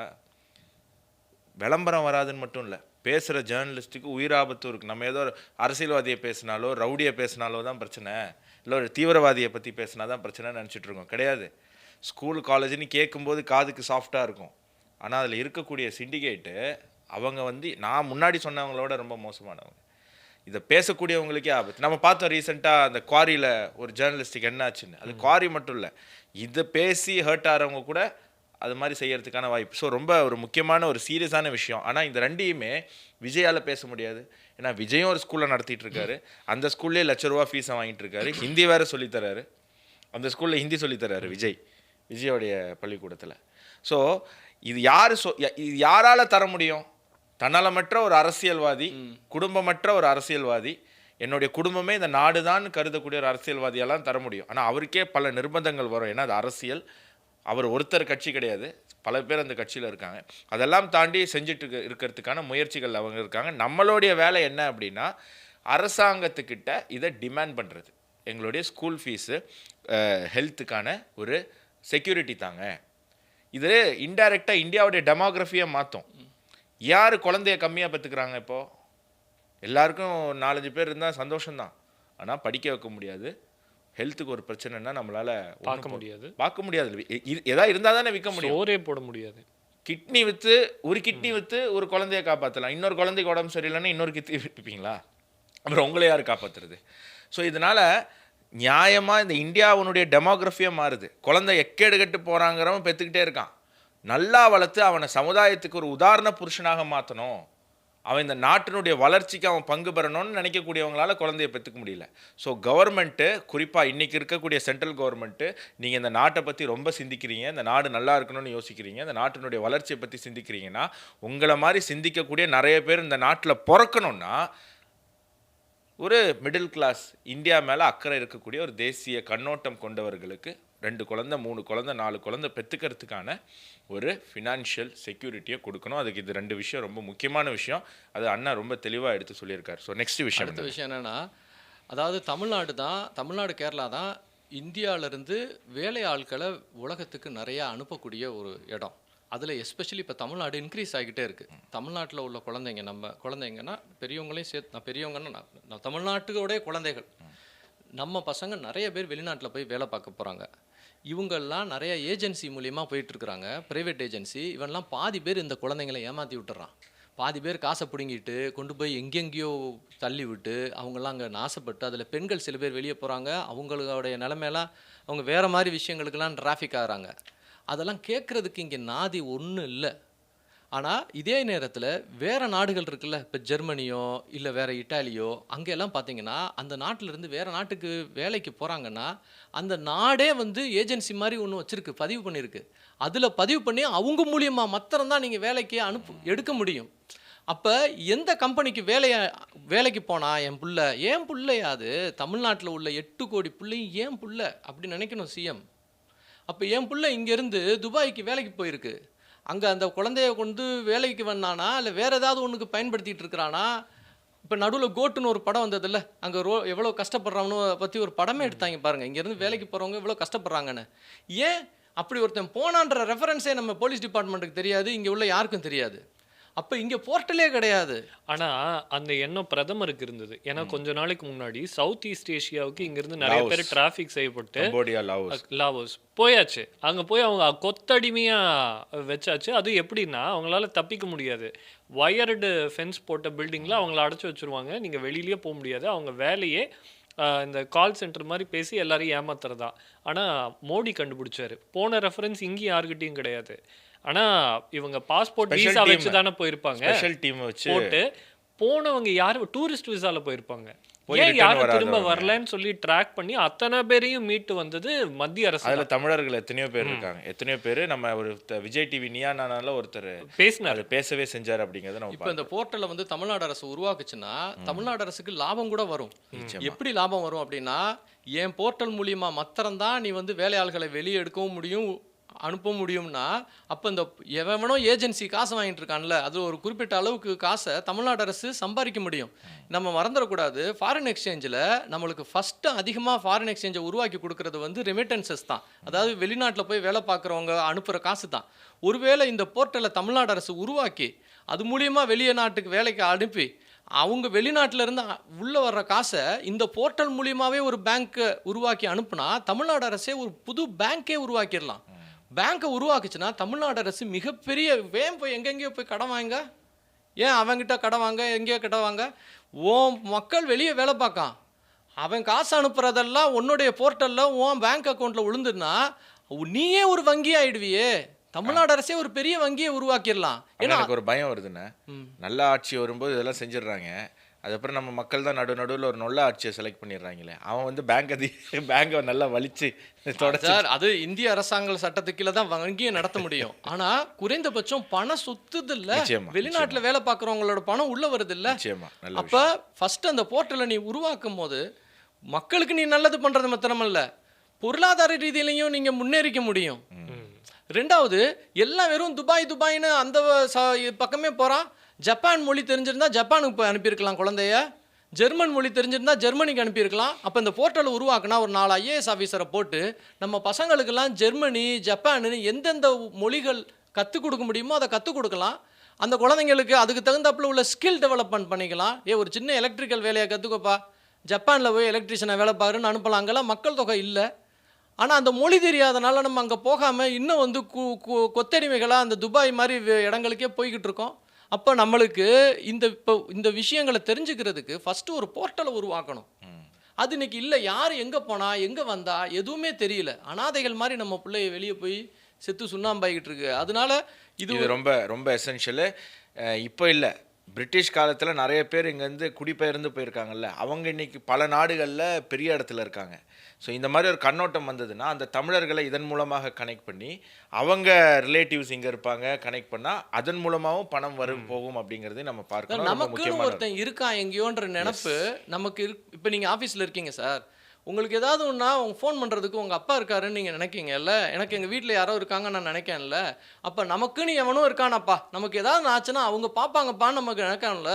அவன் வெளியூரில் போய் வேலை பார்க்கான், அவனுக்கு ஏதாவது ஆச்சுன்னா யார் இருக்கா சார்? இந்தியான்னு ஒரு நாடு, ஏன் நாடு இருக்குடா, எனக்கு ஏதாவது ஒரு பிரச்சனைனா தமிழ்நாட்டிலேருந்து 4 பேர் கேட்பான்டா அப்படின்னு அவன் மனசில் நினச்சா அந்த மனசில் உள்ள நினைப்பு அவனுக்கு எவ்வளோ தைரியத்தை கொடுக்கும் சார். ஆனால் அதை மாதிரி ஒரு ஃபீல் ஆகுமா இல்லையா? நமக்கு ஏதாவது அன்றைக்கி நடு ரோட்டில் அடிபட்டு செத்தோம்னா கூட கேட்க யார் வரலடான்னு சொன்னால் அது எப்படி சார் இருக்கும்? நம்ம கேட்க ஒருத்தன் இருக்கான், நம்ம ரெக்கார்டு இருக்குடா, நம்மளுக்கு ஏதாவது பிரச்சனைனா தமிழ்நாட்டில் ஒருத்தன் கேட்பான்டான்னு கேட்டால் அது எவ்வளோ பெரிய அது விஷயம். ஒரு தைரியம், அவங்களுடைய முன்னேற்றத்துக்கு அது மிக முக்கியமாக சார் அது உதவும். இது அவனுக்கு மட்டும் கான்ஃபிடன்ஸ் இல்லை சார், மற்றவன் இந்தியர்களை தொட பயப்படுவான். அந்த இந்தியர்கள்னா நம்ம அபியூஸ் பண்ண முடியாதுன்ற எண்ணத்தை அவனுக்கு கொடுக்கும், இந்தியர்கள் மேல ரெஸ்பெக்ட கொடுக்கும். நிச்சயமா. ஸோ இது ரொம்ப முக்கியமான ஒரு பாயிண்ட்டுங்க. அடுத்து வந்து நம்ம வந்து அம்மா உணவகம்னு சொல்லி இது பண்ணிட்டு இருந்தோம் இல்லையா, அதை வந்து இவங்க வந்து பாவம் சரியா பண்ணல, கெடுத்துட்டாங்க. ஏன்னா அம்மான்னு பேர் இருக்கிறதுனால சரியா பண்ணல. அதெல்லாம் இவர் பண்ணது பெரிய பாவ செயல் சார். அம்மா உணவகம் ஒழுங்காக வேலை பார்த்துக்கிட்டு இருந்துச்சு, நிறைய பேர் அதனால் பிரயோஜனம் அடைஞ்சாங்க. இவர் அதை ஒழுங்காக பண்ணியிருந்தா இன்னைக்கு நல்ல பேராவது வாங்கியிருப்பாப்புல. சரி, அதுக்கு வேறு ஏதாவது ஒரு பேரை கூட மாற்றிட்டு நீ மக்களுக்கு சாப்பாடு போடுறதை நிப்பாட்டிடக்கூடாது. யாவருக்குமாம் உண்ணும் போது ஒரு கைப்பிடின்னு நம்மளுடைய கலாச்சாரம், அது சாப்பாடு போடுறதை நிப்பாட்டக்கூடாது சார், அதெல்லாம் பாவம் அது. இப்போ வெளிநாடுகளில் சில ஊர்களில் என்ன பண்ணியிருக்கிறாங்க அப்படின்னு சொன்னோம்னா, அவங்களும் இதே மாதிரி தான் ஒரு அம்மா உணவகம் மாதிரி தான், ஆனால் வந்து ஃபுட் டிஸ்பென்சர்னு சொல்லி வச்சுருக்குறாங்க. அதாவது இப்போ நம்ம வந்து இந்த ஏர்போர்ட்லாம் போனோம்னா காசு போட்டோம்னா வந்து உங்களுக்கு உள்ளே இருக்கிற சாப்பாடு பேக்கெட் வெளியே வருது பார்த்தீங்களா, அந்த மாதிரி அங்கே இருக்கிற ரயில்வே ஸ்டேஷனு, அங்கே இருக்கக்கூடிய ஏர்போர்ட்டு, இதில் எல்லாம் வந்து சாப்பாடு வர்ற மாதிரி சாப்பாடை ஏற்கனவே பேக் பண்ணி டப்பாவில் போட்டு உள்ளே வச்சுருப்பான். அதில் நீங்கள் உங்கள் கையை கொண்டு போய் வச்சிங்கன்னா, ஒவ்வொரு மனிதனுக்கும் ஒரு ரேகை தான் இருக்குது, இன்னொரு ரேகை கிடையாது. ஒரு ரேகையை ஸ்கேன் பண்ணிவிட்டு உங்களுக்கு ஒரு பேக்கெட் சாப்பாடு கொடுத்துரும். நீங்கள் 2வது தடவை வச்சிங்கன்னா கொடுக்காது. அப்போ ஒவ்வொரு மனிதனும் சாப்பாடு வேணுமா, சாப்பாடு வாங்க காசு இல்லையா, நீ ஒரு ரயில்வே ஸ்டேஷனில் நிற்கிற, பஸ் ஸ்டாண்டில் இறங்கிட்ட, மாட்டுத்தாவணி பஸ் ஸ்டாண்டு மதுரையில் இறங்கிட்ட, கையில் சாப்பாடுக்கு வாங்க காசு இல்லை, உள்ளே இருக்குது ஒரு பொண்டாட்டியை பற்றி கூப்பிட்டு வர்ற, அன்னைக்குன்னு எங்கேயோ காசு போயிடுச்சு, ஏதோ முடியல, பசின்னு ஒருத்தர் இருந்துடக்கூடாது. அப்போ பஸ் ஸ்டாண்டில் இந்த இந்த இந்த டப்பா வச்சுருக்கணும். அதாவது இந்த ஃபுட் டிஸ்பென்சர், எப்படி நீங்கள் காசு போட்டிங்கன்னா அந்த டப்பா வருது மாதிரி, ஆனால் அந்த ஃபுட் டிஸ்பென்சரில் காசு போடுற இடத்துக்கு பதிலாக ஸ்கேனர் இருக்கும். அந்த ஸ்கேனரில் கையை வச்சிங்கன்னா போதும், ஒரு பேக்கெட் சாப்பாடு வந்து விழுந்துடும், தயிர் சாதமோ புளியோதரையோ ஏதோ ஒன்று. அப்போ பசி இருக்கக்கூடாது. பசி இருந்தால் அந்த நாடை வந்து, பசி தான் சார் ஒரு நாட்டோட உண்மையான எதிரி. நிச்சயமா. அதனால தான் நம்ம நாட்டில் நம்ம முன்னோர்களும் அணையா அடுப்பாக எத்தனையோ இடங்கள் வந்து தொடர்ந்து போயிட்டு இருக்கு. என்னுடைய இதை ரிக்வெஸ்ட் என்ன அப்படின்னா, ஃப்ரீயாக கூட நீங்கள் கொடுக்க வேண்டாம், ஜெயலலிதா அவர்கள் கொடுத்த மாதிரி 5 ரூபா 2 ரூபா கூட நீங்கள் ஆரம்பிங்க, இலவசம். அப்புறம் சார் அதாவது நான் என்னைய பொறுத்த வரைக்கும் அந்த ஸ்கேன் பண்ணுறான்ல, அவன் கையை ஒரு தடவை தான் வைக்க முடியும், 2வது தடவை வச்சு அதை எடுக்க முடியாது. ஏன்னா ஒரு தடவை தான் அவன் சாப்பாடு வெளியே வரப்போகுது. நீங்கள் இப்படி ஒரு ஸ்கீம் இருக்குன்னு தெரிஞ்சால் எல்லா பணக்கார நிறுவனமும் அதுக்கு ஃபண்ட் பண்ணுறதுக்கு வருவான் சார். இப்போ பெரிய பெரிய கம்பெனி டிவிஎஸ் இருக்காங்க, எவ்வளவோ நல்லது பண்ணணும்னு நினைக்கிறாங்க சார். டிவிஎஸ்லாம்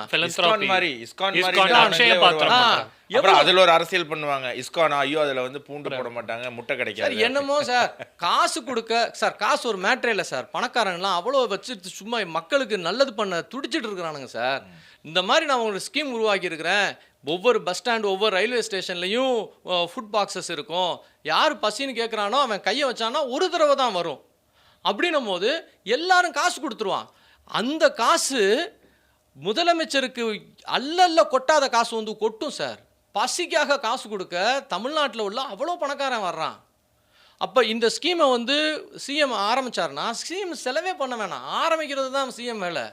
அதுக்கப்புறம் அவர் நினைக்க முடியாத காசை கொட்டிடுவான். அதுவும் வெளிநாட்டில் தமிழர்கள் வாழ்கிறான பெரும் பெரும் கோடீஸ்வரன் இருக்கான், பல லட்சம் கோடி வச்சுட்டு என்ன பண்றது, ஏதாவது 2 நல்லது பண்றதுக்கா இல்ல ஐடியா நம்மளுக்கே இருக்கான்னு கேட்கான். நம்மளுக்கே நம்ம திடீர்னு எங்கேயா இருக்கும்போது யாரோ வந்து பணம் கேட்பாங்க, அப்போ இருக்காது, இல்லை நம்ம டைட்டாக இருப்போம், கொடுக்கணும்னு மனசு கஷ்டமாக இருக்கும். ஆனால் கையில் பணம் கொஞ்சம் இருக்கும்போது யாருக்காவது கொடுக்கலாமேன்னு தோணும். அப்போ சுற்றி பார்க்கும்போது யாரும் இருக்க மாட்டாங்க. இந்த மாதிரி ஸ்கீம் ஆரம்பித்தா 500, 200, 250, 150 நம்மளால் முடிஞ்சதும் நம்ம அந்த அந்த நிதிக்காக கொடுப்போம், ஆத்மார்த்தமாக கொடுப்போம். இவங்களுக்கும் அதன் மூலமாக புண்ணியம் அப்படிங்கிறது செய்யக்கூடியவங்களுக்கு அரசியல் கட்சிக்கு அது புண்ணியம் எப்பவுமே இருக்கும். ஏன்னா ஜெயலலிதா அவர்கள் இறந்து போற வரைக்கும் முதலமைச்சராக இருந்த முடிந்ததற்கான மிக முக்கியமான ஒரு காரணமாக சொல்லப்படுறது அவங்க அந்த அம்மா உணவகம் மூலமாக எத்தனையோ ஏழைகளுடைய பசியில் இருந்த பல பேருடைய. நான் கல்லூரி படிக்கும்போது சில நேரம் வெளில போகும்போது எங்கள் பசங்கக்கிட்டே காசு இருக்காது. இன்னைக்கு இருக்கக்கூடிய ஜென்சி மாதிரி டிமாண்ட் பண்ணிலாம் வாங்கிட்டு போக முடியாது. ஏன்னா வீட்லேயே மாதம் இவ்வளோ தான் இருக்கும், அதில் நமக்கு போயிட்டு வர தான் காசு தருவாங்க. அப்போது இந்த 5 ரூபா சாம்பார் சாதமும் 3 ரூபா தயிர் சாதமும் எத்தனையோ நாள் எங்களுடைய பசியுமே ஆத்தியிருக்கா. இளையராஜா ஒரு பேட்டியில கொடுக்கும்போது சொல்லியிருக்காரு, அவர் மெட்ராஸ்ல நிறைய நேரத்துல அவர் சாப்பிடாம இருந்திருக்கிறாரு சார். இளையராஜா ஐயா இன்னைக்கு எவ்வளவு பெரிய ஆளு, ஆனா அவர் சாப்பிடாம இருந்திருக்கிறாரு. ஆனா அவர் சொல்லும் போது இன்னொரு இடம் சொல்லுவாரு, நம்ம சாப்பிடாம இருக்கிறது கூட பரவாயில்லைங்க சார், ஆனா நம்ம புள்ள நம்ம கூட நடந்து வரும்போது அப்பா பசிக்குதுப்பான்னு சொல்லும், அந்த நேரத்துல சாப்பாடு வாங்கி கொடுக்க முடியலன்னா அந்த மாதிரி ஒரு கஷ்டம் எதுவுமே கிடையாது சார் ஒரு மனுஷனுக்கு. நிச்சயமா. ஸோ சாப்பாடு அப்படின்ற விஷயத்த அதனால தான் ஜெயலலிதா அம்மா வந்து மக்கள் மத்தியில் அப்படி நின்றாங்க சார். அந்த அம்மா சாப்பாடு போட்டுச்சு சார், இவங்க அது எதுவும் பண்ணல சார். இவங்க சும்மா சரக்கு ஊற்றி கொடுத்தாங்க, அதுவுமே ஒழுங்கான சரக்கு இல்லாமல் பாதி பேர் குடிச்சு செத்து போயிட்டான். சத்து போச்சு. சத்து போனவங்க கூட பரவாயில்ல, கண்ணு நிறைய பேருக்கு போச்சு, அவன் உயிரோடு இருந்தே கஷ்டப்படுறான். இது ஆக்சுவலி மற்ற மாநிலங்களில் நடந்துகிட்டு இருக்கு. இப்போ டெல்லியிலலாம் அட்டல் கேண்டீன் மூலமாக ₹1 இன்னும் இங்கே ஜெயலலிதா அவர்கள் கொடுத்ததை விட அதிகமான உணவு வகைகள் வந்து அங்கே நம்ம பார்த்த நடுவில் கௌதம் கம்பீர் எம்பியாக இருக்கும்போது டெய்லி கிட்டத்தட்ட அவர் மட்டுமே தினசரி 7000 பேருக்கான உணவு வந்து இலவசமாக கொடுத்துட்டு இருந்ததெல்லாம் பார்த்தோம். ஸோ அது உணவுங்கிறது ரொம்ப முக்கியமான ஒரு விஷயம். இது அரசியலை கடந்து புண்ணியம் வந்து தேடி தரும். அடுத்த விஷயம் என்னன்னா, தமிழ்நாடு வந்து அதிகமாக வெஜிடபிள் ஃபார்மிங் பண்ணுது சார். இதில் ஒரே ஒரு பிரச்சனை தமிழ்நாட்டில் என்னன்னா, ஒரே டயத்தில் எல்லாரும் ஒரே வெஜிடபிள் போடுறனால என்ன ஆகும்னா, அது டிமாண்ட் இல்லாமல் பாதி நேரம் குப்பையில் கொண்டு போய் கொட்டுற மாதிரி வரும். ஒவ்வொரு தடவை மழை காலம் முடிஞ்சதுக்கப்புறம் பார்த்தீங்கன்னா விவசாயிகள் வந்து ரொம்ப கஷ்டப்பட்டு சேர்த்து கடனை வாங்கி ஒரு பயிர் போட்டிருப்பாங்க, அது மொத்தமாக எதுவுமே இல்லாமல் போயிடும். அப்போ அடுத்த 2 வருஷம் 3 வருஷத்துக்கு மொத்தமாக கடன் ஆயிடுவாங்க. இப்போ முட்டைக்கோசு எல்லாரும் போட்டான்னு வச்சுக்கோங்களேன், மொத்தமாக அழிஞ்சு போயிடும். இது காரணம் என்னன்னா, ஐடியாவே கிடையாது எதை பயிர் போடணும் அப்படின்ற சொல்லிட்டு இருந்தேனே. ஒரு ஊர்ல 400 விவசாயி இருக்கானா, 4 பேர் தக்காளி போட்டா நல்லா போகுதுன்னு திருப்பி 396 பேர் தக்காளியே போடுவாங்க, விலை குறைஞ்சிரும், இது பிரச்சனை ஆயிடும். அந்த ஒரு ஐடியாவே கிடையாது. ஒரு ஆக்சுவலி கார்பரேட்டைஸ் பண்ணணும் ஃபார்மிங்கை வந்து. கார்பரேட் பண்ணணும் அப்படின்னா உடனே பெரிய முதலாளிகள் வந்து இல்லை, விவசாயம் பண்ணக்கூடிய விவசாயிகளுடைய மைண்டே கார்பரேட் ஆகும். சிஸ்டமை கார்பரேட்டைஸ். சார் இஸ்ரேல் என்ன பண்ணுது அப்படின்னு சொன்னோம்னா, அவங்க விவசாயிகளுக்கு நடுவில் அது வந்து ஒரு போர்ட்டல் வச்சிருக்கு. அவங்க வந்து இன்னைக்கு இத்தனை ஏக்கரில் வந்து தக்காளி பயிரிட்டுருக்காங்க, இத்தனை ஏக்கரில் வந்து முட்டைக்கோசு போடு, இத்தனை ஏக்கரில் வந்து காலிஃப்ளவர் போடுன்னு சொல்லுது. இதுக்கு மேலே நீ வந்து தக்காளி போட்டினா உனக்கு டிமாண்ட் இருக்காதுன்னு சொல்லி விவசாயிகளுக்கு அந்த போர்ட்டலில் முதலே சொல்லிடுது. இந்தந்த ஏரியாவில் உள்ளவன் இதுதான் பண்ணணும், நீ பண்ணினா அதிகமாக உற்பத்தி பெருகி எல்லாம் வேஸ்ட்டாக போயிடும், நீயும் நாசமாக போயிடுவ, அதனால நீ இது ஏற்கனவே இவ்வளோ பேர் இதை போட்டுட்டான், அதனால் நீ போடாத, இவ்வளோதான் டிமாண்டு இவ்வளோதான் சப்ளைன்னு சொல்லி விவசாயிகளுக்கு முதலே செல்ஃபோன் மூலியமாக ஆப் மூலியமாக சொல்லிடுது. அப்போ விவசாயிகள் அந்த தப்பை பண்ண மாட்டாங்க இஸ்ரேலில். இங்கே அந்த மாதிரி எதுவுமே கிடையாது. விவசாயிகளுக்கே புரிதல் இல்லை சார். நான் விளைவிப்போம் தானே வந்து நாங்கள் தானே வந்து விலையை நிர்ணயம் பண்ணோன்னு இதே விவசாயிகள் தான் கேட்டாங்க. சரிதானன்னு மோடி வந்து ஃபார்முலா கொண்டு வந்தார். அந்த ஃபார்முலா மூலமாக விவசாயிகள் தான் அவர்கள் விளைவித்த பொருளுக்கு விலையை வந்து நிர்ணயம் பண்ண முடியும். நீங்கள் சொன்ன மாதிரி அதில் சிஸ்டம் இருக்கும். இப்போ எத்தனை பேர் எவ்வளோ இது பண்ணலாம், அதன் மூலமாக நம்ம வந்து இதுக்கு எப்படி விலை நிர்ணயம் பண்ணுற சிஸ்டம் அதில் தான் இருக்கு. அதுக்கு எதிராக போராடி அதை நிறுத்தியாச்சு. நான் பீகாரில் போகும்போது பீகாரினுடைய கிருஷி பவனுக்கு போயிருந்தேன். நான் வந்து மெஸ்மரைஸ் ஆகிட்டேன். ஆக்சுவலி என்னென்னா, பீகார் மாட்டு சாணம், மாட்டு மூத்திரம், கோதுமை உருண்டைன்னு இங்கே இருக்கிற பைத்தியக்காரங்க நிறைய பேர் பேசிகிட்டு இருந்தாங்க. அந்த கிசான் பவனே கிருஷி பவனே பார்த்தீங்கன்னா, ஐயோ அது எனக்கு வந்து அது ஐடி கம்பெனியா அப்படிங்கிற மாதிரி ஒரு கன்ஃபியூஸ் ஆகிடுச்சு. உள்ளே போய் பார்த்தா இன்ஃப்ராஸ்ட்ரக்சர் எல்லாம் கம்ப்யூட்டரைஸ்டாக இருக்குது. ஆப் வச்சுருக்கான் சார். ஆப் வச்சுக்கிட்டிங்கன்னா அந்த ஆப்பில் வந்து விவசாயி அந்த கிருஷி பவனை சுற்றி ரேடியஸில் இருக்கிற அத்தனை விவசாயி அதில் கனெக்ட் ஆகிருக்காங்க. அவங்க ஃபோன்லேயும் ஒன்று அவங்க ஃபோனில் இல்லை அவங்க வீட்டில் இருக்கிறவங்க ஃபோனில் அந்த ஆப்பை இன்ஸ்டால் பண்ணி கொடுத்துட்டு கம்யூனிகேட் பண்ணிட்டு இருக்காங்க. இந்த விதை வந்திருக்கு, இந்த விதை எத்தனை பேர் வாங்கியிருக்காங்க, இந்த விதை வாங்கிட்டு போனவங்க விளைவிச்சா என்ன, அடுத்த 6 மாசத்துல இதை விளைவிச்சு வரும்போது அதுல இருந்து என்ன ரெவென்யூ வருவதற்கான ஃபோர்காஸ்டிங் தானா. நீங்கள் தக்காளி விதைச்சிங்கன்னா இந்த ஃபோர்காஸ்டிங், இத்தனை பேர் வாங்கியிருக்காங்க, இவ்வளோ டிமாண்ட் இருக்குது, இவ்வளோ தான் உங்களால் சம்பாதிக்க முடியும், இதுலன்னா இவ்வளோ சம்பாதிக்க முடியும்னு ஃபோர்காஸ்டிங்காக அந்த விதை வாங்கிட்டு போகிறத பேஸ் பண்ணி அவங்க தராங்க. யூரியா போடணுன்னா அதுக்கான ரிமைண்டர் அனுப்புகிறாங்க. டைம் ஆகிடுச்சுன்னா அரிசி, இப்போ நெல் வேணும், இதுக்கு டிமாண்ட் இருக்குது, இந்த ஊரில் எப்படி கேட்குறாங்க. ஸோ அந்த மாதிரி ஒரு கார்பரேட்டைஸ் வந்து நீங்கள் வந்து பண்ணணும் சார். விவசாயத்தை. ஒரு ஊரில் பார் நடத்துகிறவன்லாம் ஒன்றா ஒரு சிண்டிகேட் மாதிரி இருக்கான் சார். மச்சான் நம்மெல்லாம் அது இங்கே பார், இந்த பாட்டில் தீர்ந்துருச்சா அங்கே கொண்டு போ, இங்கே ஏதாச்சும் அங்கே டிமாண்ட்.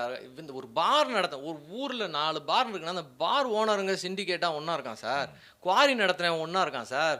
மனநள்ளி திருடுற பயலுக்கு ஒன்றா இருக்கானுங்க சார். ஆனால் விவசாயிகள் ஒன்றா இல்லை சார். அவங்களுக்குன்னு ஒரு அமைப்பு இல்லை சார். ஒன்றா ஆறாங்க. எப்படின்னா கவர்மெண்ட்டு கம்மியான விலையில் இன்சூரன்ஸ் போடுங்கன்றாங்க அவங்களுடைய நிலத்துக்கு. அதில் என்ன பண்ணுறாங்க, 4 பேர் இன்சூரன்ஸ் போடுறான். 100ல் 4 பேர் தான் இன்சூரன்ஸ் போடுறாங்க, 96 பேர் போடுறதில்ல. மழை வந்து வெள்ளம் வந்து அழிவு வந்த உடனே அந்த 4 பேருக்கு இன்சூரன்ஸ்லேருந்து பணம் வருது. உடனே இந்த 96 பேர் சிண்டிகேட் ஆகி போராட்டம் பண்ணுறாங்க. அந்த 4 பேருக்கு மட்டும் ஏன் பணம் கொடுத்தீங்க, அப்போ நாங்களாம் விவசாயி இல்லையான்னு. அந்த 4 பேர் அந்த துச்சமான விவசாயத்திற்கான இன்சூரன்ஸை கட்டுறாங்க. அந்த ஒரு புரிதல் கூட, அந்த ஒரு அவ்வளோ கூட அவங்களுக்கு யோசிக்க மாட்டுறாங்க. ஒரு மாதத்தில் நம்ம சம்பாதிக்கிறதுல 2% இன்சூரன்ஸ் கட்டினா நம்ம 98% நமக்கு சேவ் ஆகுதுங்கிற ஒரு புரிதல், எஜுகேஷனே கிடையாது. ஃபார்மிங் எஜுகேஷனே ஸ்கூலில் பேசிக் எஜுகேஷனாக கொண்டு வரணுங்கிறேன்னா. ஒரு 6ஆம் கிளாஸ் வரைக்கும் ஏதேதோ சப்ஜெக்ட் படிக்கிறோம். அவுரங்கசீப்பை பற்றி படிக்கிறேன், ஹிஸ்ட்ரியை குறைச்சிக்கிட்டு. ஹிஸ்ட்ரி தேவை, எது நல்ல ஹிஸ்ட்ரியோ அதை மட்டும் படிச்சுக்கிட்டு நம்ம ராஜராஜ சோழன் ஹிஸ்ட்ரியும் நம்மளுடைய வரலாறு, சுதந்திர போராட்ட வரலாறும் பிடிச்சிட்டு அவுரங்கசீப்பு வந்தது, முகலாயம் வந்து இங்கே நல்லது செஞ்சான்னு ஒரு பொய்யை பரப்பிட்டுருக்காங்க. முகலாயம் வந்து ஆக்கிரமிச்சான்னு வரலாறு இருந்தால் கூட பரவாயில்ல, அதுவும் பொய். இதெல்லாம் சப்ஜெக்டெல்லாம் நீங்கள் வந்து ஹிஸ்ட்ரி சப்ஜெக்டை குறைச்சிக்கிட்டு ஃபார்மிங்க்கு ஒரு குறிப்பிட்ட டைமை யங்ஸ்டர்ஸுக்கு கொடுக்கணும். ஏன்னா அப்போ தான் அவன் இன்றைக்கி போய் 5ஆம் கிளாஸ் படிக்கக்கூடிய ஒரு பையனை கேளுங்க, உனக்கு யார் ஆகணும்னா நான் ஃப்ளைட் ஓட்டுறவன் ஆகணும், நான் வந்து ஸ்பேஸுக்கு போகணும், நான் வந்து கிரிக்கெட்டர் ஆகணும்னு சொல்கிறான். விவசாயின்னு சொல்கிறது கிடையாது. விவசாயிகளே நான் கஷ்டப்பட்டுட்டேன், என் பையன் வந்து விவசாயத்தில் வந்து கஷ்டப்படக்கூடாதுங்கிறாங்க. இதுவே ஒரு முட்டாள்தனம். விவசாயம் தெரிஞ்ச ஃபேமிலி நீங்கள், ஜீன்லேயே இருக்குது. உங்கள் பையன் விவசாயத்தை லாபகரமாக பண்ணுறது எப்படிங்கிறது தான் நீங்கள் யோசிக்கணும். ஆனால் விவசாயமே லாபகரமான பிஸ்னஸ் இல்லை அப்படிங்கிற மாதிரி இவங்க, இது வந்து நாட்டுக்கு அழிவு. விவசாயம் செய்யும் போதும் இவங்களும் அதை மனப்பூர்வமா செய்யறது இல்லையோன்னு எனக்கு தோணுது. ஏன்னா நான் ஒரு உதாரணம், எங்க ஊர்ல டாஸ்மாக் ஊருக்கு ஒதுக்குப்புறம் வைக்கணும்னு சொன்னாங்க, எல்லாம் ஞாபகம் இருக்கா? இவங்க ஊருக்கு ஒதுக்குப்புறமா வைக்கிறேன்னு வயக்காட்டுக்கு நடுவுல டாஸ்மாக் இருக்கு, சுத்தி வயல், டாஸ்மாக் நடுவில் இருக்கு. டாஸ்மாக் வரவங்க எல்லாரும் விவசாயம் பார்க்குறவங்க வந்து பாட்டிலை குடிச்சிட்டு வயலுக்குள்ளே தூக்கி போட்டுருவாங்க. பிளாஸ்டிக் கப்பு வயலுக்குள்ளே தூக்கி போட்டுருவாங்க. போர்டு இருக்குது இங்கே போடக்கூடாதுன்னு, அதுக்கு போர்டு கீழேயே இருக்கும். சுற்றி வாய்க்காலில் சுற்றி போடுறாங்க. இப்போது அந்த நிலம் எப்படி தாங்கும்? ஸோ இது வந்து ஒரு பேசிக் எஜுகேஷனே தரணும்னு சொல்கிறீங்க, அதுவும் ஒரு சூப்பரான ஒரு மேட்டர் தானே. அதாவது விவசாயம் அப்படின்றது ஜிடிபியில் பார்த்தீங்கன்னா 45% மக்கள், இந்திய மக்கள் வந்து விவசாயத்தை நம்பி இருக்கிறாங்க. ஆனால் மொத்தம் இவங்க விவசாய பொருள் ஜிடிபியிலேருந்து பார்த்தீங்கன்னா மொத்தம் 15% கம்மியாக தான் நம்மளுடைய பொருளாதாரத்துக்கு அது வந்து கான்ட்ரிபியூட் பண்ணுது. அதனால் ஒவ்வொரு தடவையும் நிறைய பேர் பொருளாதார நிபுணர்கள் என்ன பேசுவாங்க அப்படின்னு சொன்னோம்னா, விவசாயிகள் அப்படின்னாலே விவசாயம்னா அது வந்து ஒன்றும் லாபம் இல்லைப்பா, விவசாயம் பண்ணுறனால நாட்டுடைய பொருளாதாரத்துக்கு ஒன்றும் பெரிய வித்தியாசம் கிடையாதுப்பா அப்படின்னு சொல்லி பேசுகிறது இப்போ புது ட்ரெண்டாக நிறைய பேருக்கு மாறிடுச்சு. ஆனால் மோடி ஐயா ஒரு தடவை பேசியிருப்பார். அவர் பேசும்போது அவர் என்ன சொன்னாருன்னா, விவசாயத்தை வந்து ஒரு பொருளாதார ஆயுதமாக மாத்திரம் நம்ம பார்க்கக்கூடாது, அது நாட்டின் பாதுகாப்பு ஆயுதமாக நம்ம பார்க்கணும். ஏன்னா இன்றைக்கி ஈரானை பாருங்களேன், ஈரான் வந்து மிகப்பெரிய பிரச்சனையில் மாட்டி கிடக்கு. அவங்கக்கிட்ட பெட்ரோல் இருக்குது, எக்கச்சக்கமான காசு இருக்குது. ஈரான்கிட்ட காசு இல்லைன்னு மாத்திரம் நினச்சிக்காதீங்க, அவ்வளோ பெட்ரோலுமே காசு தானே சார். ஆனால் அந்த காசை வச்சு அவங்களால சாப்பிட முடியாது. சுற்றி போகிற சாப்பாடு எல்லாத்தையும் வெள்ளைக்கார போய் அடைச்சிவிட்டான். நம்ம ஒரு போர்ட் ஒன்று வச்சுருந்தோம், ஜபஹர் போர்ட்டு. அதை நம்ம ஆப்ரேட் பண்ணி உள்ள சாப்பாடு கொடுத்துட்டு இருந்த வரைக்கும், கோதுமை கொடுத்துட்டு இருந்த வரைக்கும் சாப்பிட்டுட்டு இருந்தாங்க. இப்போ கோதுமை போன உடனே அந்த நாடு நாசமாக போயிடுச்சு. இப்போ இந்த போர் நடக்க போது அந்த ஊர் மக்களே கொல்ல போகிறான் அந்த வெள்ளைக்கார பயலுக. இப்போ அடிப்படையில் அவங்க நாசமாக எதனால போனாங்க? சாப்பாடு இல்லாதனால போனாங்க. அப்போ சாப்பாடுன்றது நல்லா மறந்துடக்கூடாது. It's a national security. Food security is a national security. It has to be seen in the perspective of security, not in the perspective of economics alone. அதாவது சாப்பாடு, உழவு, உற்பத்தி, விவசாயம் அப்படின்றத நாட்டின் செக்யூரிட்டினா தமிழ் என்ன சார் சொல்லுவீங்க, பாதுகாப்பாக பார்க்கணுமே ஒழிய அது வெறும் பொருளாதார விஷயமா பார்க்கக்கூடாது. நீங்கள் ஒரு பழைய பாட்டு ஒன்று இருக்குது, அதில் வந்து இந்த தேர் கொண்ட மன்னன் ஏது, பேர் சொல்லும் புலவன் ஏது, ஏர் கொண்ட உழவன் இன்றி போர் செய்யும் வீரன் ஏதுன்னு ஒரு ஒரு ஒரு பாட்டு இருக்கும். ஆரோடும் அப்படின்னு ஒரு ஒரு பழைய பாட்டு. அதில் விவசாயி இல்லைன்னா வீரன் கிடையாது, சோல்ஜர் கிடையாது, விவசாயி இல்லைன்னா ராஜா கிடையாது. ஸோ விவசாயத்தை வந்து பொருளாதாரம்னு பார்க்குறதுக்கு பதிலாக விவசாயத்தை வந்து நம்மளுடைய நாட்டுடைய செக்யூரிட்டி. 148 கோடி பேர் இருக்கோம். 3 தடவை நம்ம குழந்தைங்க எல்லாம் மியா மியா பூனைக்குட்டி எனக்கு சாப்பாடு கொடுன்னு அழுவும். நல்லா சாப்பிட்டதுக்கப்புறம் தான் செல்ஃபோனில் ரீல்ஸ் பார்த்துக்கிட்டு ஜாலியாக படக்கும். சாப்பிட்டதுக்கப்புறம் சாப்பாடு முக்கியத்துவம் அதுக்கு தெரியாது. ஆனால் சாப்பாடு இல்லைன்னு சொல்லுங்கள், செல்ஃபோன் வேணுமா சாப்பாடு வேணுமா? சாப்பாடு தான் வேணும்.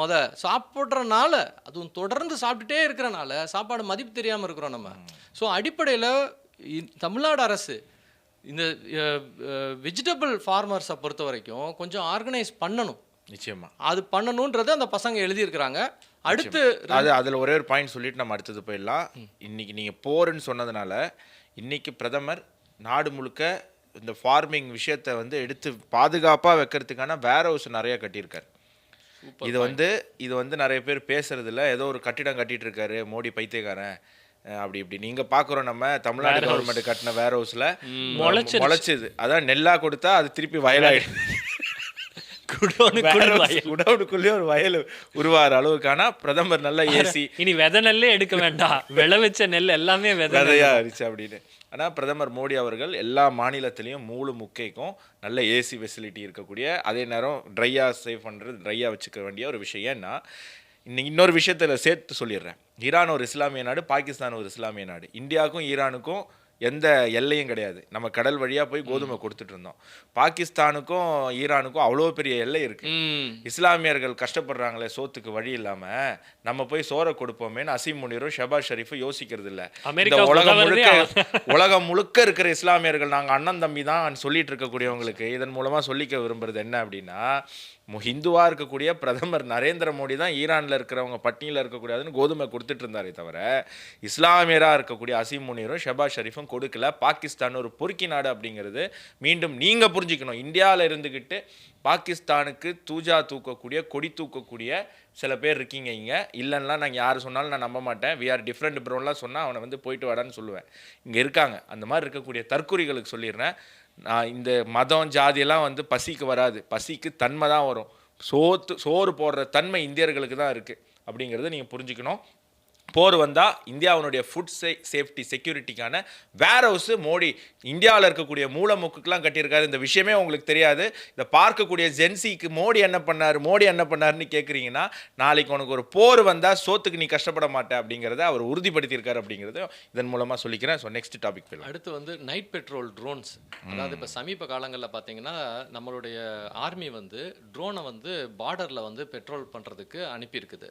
அது வந்து நிறையா மனிதர்களுடைய இதை வந்து கம்மி பண்ணுது. சோல்ஜர்ஸ் எல்லா இடத்துக்கும் போக முடியாது. அதனால் ட்ரோன் வந்து தானாகவே பறந்து போய் எல்லாத்தையும் வீடியோ பண்ணி எல்லாத்தையும் காமிச்சிட்ருக்கு. ஸோ இந்த மாதிரி நைட் பெட்ரோல் ட்ரோன்ஸ் நம்ம ஐஐடியிலேருந்து தயார் பண்ணி இந்தியன் ஆர்மிக்கு கொடுத்துருக்குறாங்க. ஸோ அந்த தொழில்நுட்பம் நம்மக்கிட்ட ஏற்கனவே இருக்குது. இப்போ சமீப காலங்களில் நம்ம பார்க்குறோம், கோயம்புத்தூரில் ஒரு பெண் குழந்தையும் ஒரு பையனும் எங்கேயோ போய் நின்றாங்க.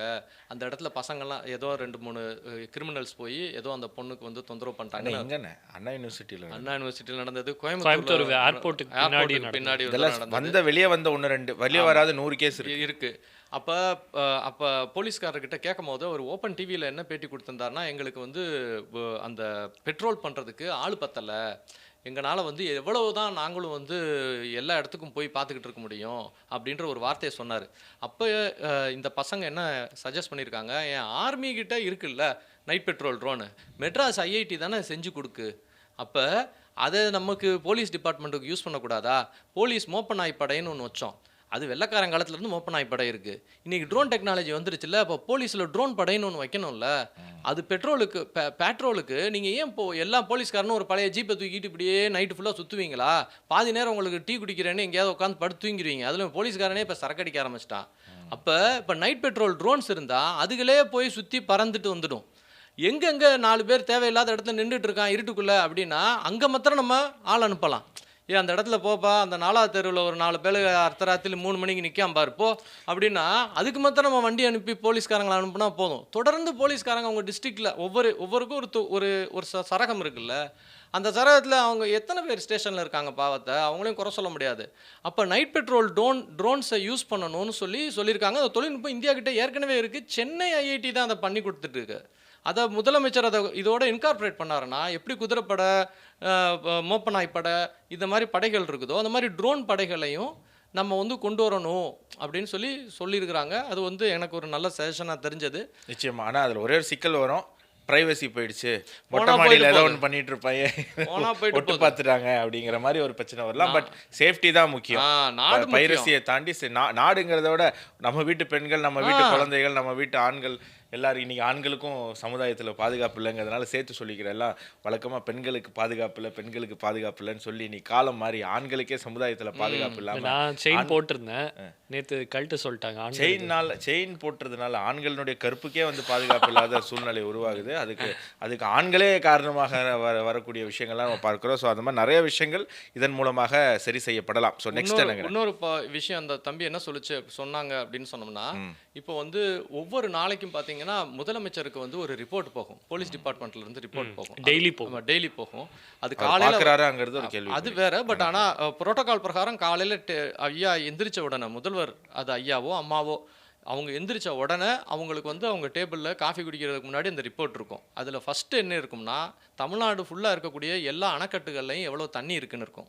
ரெண்டாவது எங்கெங்கே என்னென்ன க்ரைம் நடந்தது, நேற்று எவ்வளோ க்ரைம் நடந்தது, எத்தனை எஃப்ஐஆர் பதிவு பண்ணப்பட்டது, பெண்களுக்கு என்ன க்ரைம், எத்தனை கொலை நடந்தது, எல்லாத்த பற்றியும் இருக்கும். இந்த மாதிரி ஒரு லிஸ்ட்டு வந்து ஒவ்வொரு முதலமைச்சருக்கும் டெய்லி காலையில் இருக்கும். இது போக அவங்களுக்கு மாதம் ஒரு ரிப்போர்ட் வேறு கொடுப்பாங்க. இப்போ காவக்காளி ஸ்கீம் அப்படின்னு சொல்லி ஒரு விஷயத்த அந்த பசங்க சொல்லுது. அது என்னென்னா ஒவ்வொரு டிஸ்ட்ரிக்ட்டுக்கும் வந்து ஒரு பெண்கள் அமைப்பை அந்த பெண் போலீஸ் டிபார்ட்மெண்ட் இருக்குல்ல அதோட அசோசியேட் பண்ணி உருவாக்கி வச்சுருக்கணும். மாதத்துக்கு ஒரு தடவை இந்த பெண்கள் அமைப்பு ஒரு ரிப்போர்ட் கொடுக்கணும். அந்த ரிப்போர்ட்டை மொத்தமாக ஒன்று சேர்த்து முதலமைச்சருக்கு அதை ப்ரீஃப் பண்ணி கொடுக்கணும். அதாவது பெண்கள் எவ்வளோ சேஃபாக இருக்கிறாங்கன்னு அந்தந்த டிஸ்ட்ரிக்டில் இருக்கிற பெண்களே சொல்லி அதை போலீஸ் டிபார்ட்மெண்ட் அதை அசோசியேட் பண்ணி அதை வந்து முதலமைச்சருக்கு வந்து ஒரு ரிப்போர்ட்டாக கொடுக்கணும். நான் பெண்களை காப்பாற்றுறேன் நீ சொல்லிட்டு உட்காந்துருந்தா பத்தாது கண்ணு. முதல்ல என்ன நடக்குது கீழேன்னு உனக்கு தெரியணும். அதை போலீஸ் டிபார்ட்மெண்ட் சொல்லக்கூடாது, மக்கள் சொல்லணும். அதில் பெண்கள் சொல்லணும். அப்போ பெண்கள் அமைப்பை ஒவ்வொரு ஏரியாலையும் நீ உருவாக்கியிருக்கணும். அப்படி உருவாக்கி அவங்க மூலியமாக சொல்ல வைக்கணும். அவங்க தான் கரெக்டாக சொல்லுவாங்க. நாங்கள் காலேஜ்லேருந்து பெண்கள் நடந்து வந்துட்டுருக்கோம், அந்த இடத்துல லைட் இல்லை, எங்களுக்கு அன்சேஃபாக ஃபீல் ஆகுதுன்னு அவங்க தான் சொல்லுவாங்க. உங்களுக்கு எப்படி தெரியும் சிஎம்க்கு? அப்படி சொன்னால் பரவாயில்ல. நாங்கள் வர வழியில் இந்த இடத்துல டாஸ்மாக் இருக்குது, இதனால் எங்களுக்கு பிரச்சனைனா இப்போ கவர்மெண்ட் டாஸ்மாக்கு சப்போர்ட் பண்ணுமா, பெண்களுக்கு சப்போர்ட் பண்ணுமா? நீங்கள் பெண்களுக்கு தான் சப்போர்ட் பண்ணணும்.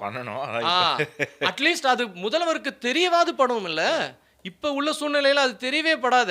எங்கிட்ட ரெண்டு விஷயம் நடக்கணும், ரிப்போர்ட் கொடுக்கணும், ரிப்போர்ட்டை படிக்கிற முதல்வரும் இருக்கணும். ரெண்டு விஷயம் இருக்கணும். ஃபர்ஸ்ட் ரிப்போர்ட்டிங் சிஸ்டமே வந்து இல்லையே. பெண்கள் டைரக்டா சிஎம்க்கு ரிப்போர்ட் பண்ற சிஸ்டமே கிடையாது. நீங்க ஃபர்ஸ்ட் என்னன்னு தெரிஞ்சால எப்படின்னு நீங்க வருவீங்க. அப்ப ஃபர்ஸ்ட் நீங்க பெண்களுக்கு அந்த உரிமையை கொடுத்தீங்கன்னா பெண்கள் வந்து அந்த ஏரியால வந்து ஒரு பலமானவர்களா மாறுறாங்கல்ல. அது முக்கியமா. ஒரு பொம்பளை பிள்ளைய போய் கையை பிடிச்சி இழுக்க ஒருத்தனுக்கு ஏன் சார் தைரியம் வருது? இழுத்துட்டா நாளைக்கு ஒன்றும் பண்ண மாட்டான்றனால தானே. டேய் இல்லடா, இந்த இடத்துல இவங்க எல்லாம் இருக்காங்க, டக்குன்னு ரிப்போர்ட் சிஎம் வரைக்கும் போயிரும்டா, உள்ள தூக்கி வச்சு மீச்சு போடுவாங்கடான்னு சொன்னா அச்சமே கீழ் மக்களது ஆச்சாரம். வள்ளுவர் தானே சார் சொல்றாரு. உண்மையான இரும்பு கரத்தை உருவாக்குவதற்கான திட்டம் அப்படிங்கிறீங்க. சூப்பர். நெக்ஸ்ட் அதுக்கு அடுத்து என்னன்னா, இந்தியாவில் வந்து தமிழ்நாடு வந்து அதிகமான கோஸ்டல் ஏரியா உள்ள ஊர். ஆனால் கோஸ்டல் ரிசோர்ஸை நம்ம யூஸே பண்ணல. பாவப்பட்ட அந்த மீனவர்கள் மாத்திரம் ஓரமாக அங்கங்கே போட்டு வச்சுக்கிட்டு இருக்காங்க. அதையும் பாதி நேரத்தில் அவங்க போய் பிடிச்சி அடித்து அவங்களை கஷ்டப்பட்டு இருக்கிறது தான் வேலை. ஆனால் அதே நேரத்தை வெளிநாடுகள் எஸ்பெஷலி சைனா என்ன பண்ணியிருக்கு அப்படின்னு சொன்னோம்னா, கோஸ்டல் ஏரியாவில் சீவீடு ஃபார்மிங்னு ஒன்று பண்ணியிருக்கு. சீவீடுனா அந்த கடல் பாசி இருக்கு இல்லையா, அதை இண்டஸ்ட்ரியல் ஃபார்மிங் பண்ணுது. அந்த சீவீடை மனுஷன் சாப்பிட்லாம், ஆனால் அது சைனா அதுக்காக யூஸ் பண்ணலை.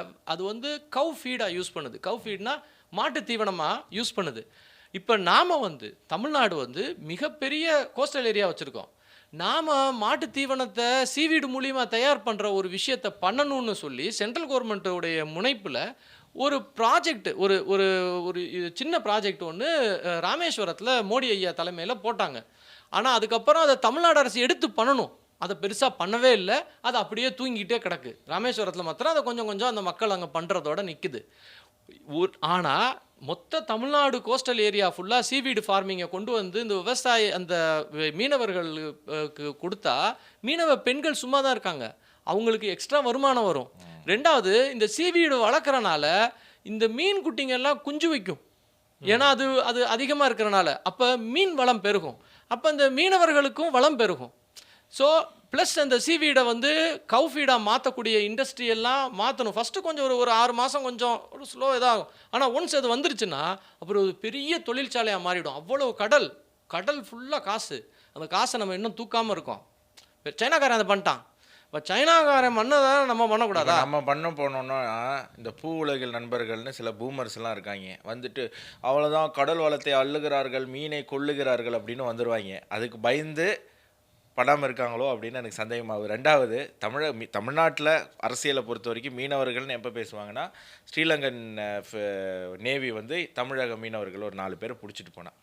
அதுலேயே ஒரு போலி ஒரு உருட்டு இருக்குது. என்ன, தமிழக மீனவர்களை 4 நாள் அரெஸ்ட் பண்ணலைன்னா ஒரு குரூப் போராட்டம் பண்ணும் ஸ்ரீலங்காவில். அது யார் தெரியுமா? சிங்களர்கள் கிடையாது, அங்கே இருக்கிற தமிழக மீனவர்கள். என்னையா நீ ஒரு 4 நாள் ஆச்சு ராமேஸ்வரத்து மீனவர்களை யாரையும் அரெஸ்ட் பண்ணலை? ஏன்னா இவன் வந்து அவன் மீன் போகுது, அவன் தான் இவன் மீன் போகுதுன்னு இவங்களுக்குள்ள பல ஆயிரம் ஆண்டுகளாக வாய்க்கா தகராறு இருக்குது. அப்போ ஸ்ரீலங்கன் நேவிக்கு தமிழர்களையும் நாங்கள் மதிக்கிறோம், அவங்களையும் நாங்கள் இன்க்ளூட் பண்ணிக்கிறோம், இன்க்ளூசிவாக இருக்கோன்னு காட்டிக்கிறதுக்கு 4 நாள் 5 நாளுக்கு ஒரு தடவை ஒரு 4 மீனவர்களை அரெஸ்ட் பண்ணியே ஆகணும். நம்ம ஆளுங்களும் சில நேரத்தில் அந்த ரேடாரில் அந்த இதெல்லாம் தெரியாது, எல்லை எதுன்னு சரியாக தெரியாது, தாண்டி போகிறாங்க. தாண்டி போகும்போது அரெஸ்ட் பண்ணிடுறாங்க. முதல்லலாம் சுட்டுக்கிட்டு இருந்தாங்க, 800 பேர் 600 பேர்னு காங்கிரஸ் டைமில் செத்துக்கிட்டு இருந்தாங்க. இப்போல்லாம் அப்படி யாரும் சாகிறது இல்லை. ஏன்னா சுட்டனா போட்டு பொழந்துருவாங்கன்னு தெரியும் இந்தியன் கவர்மெண்ட்டு. அதனால் பேருக்கு அங்கே இருக்கக்கூடிய மீனவர்களை காம்ப்ரமைஸ் பண்ணுறதுக்கு இங்கே இருக்கிற மீனவர்களை அரெஸ்ட் பண்ணிட்டு போயிடுறாங்க.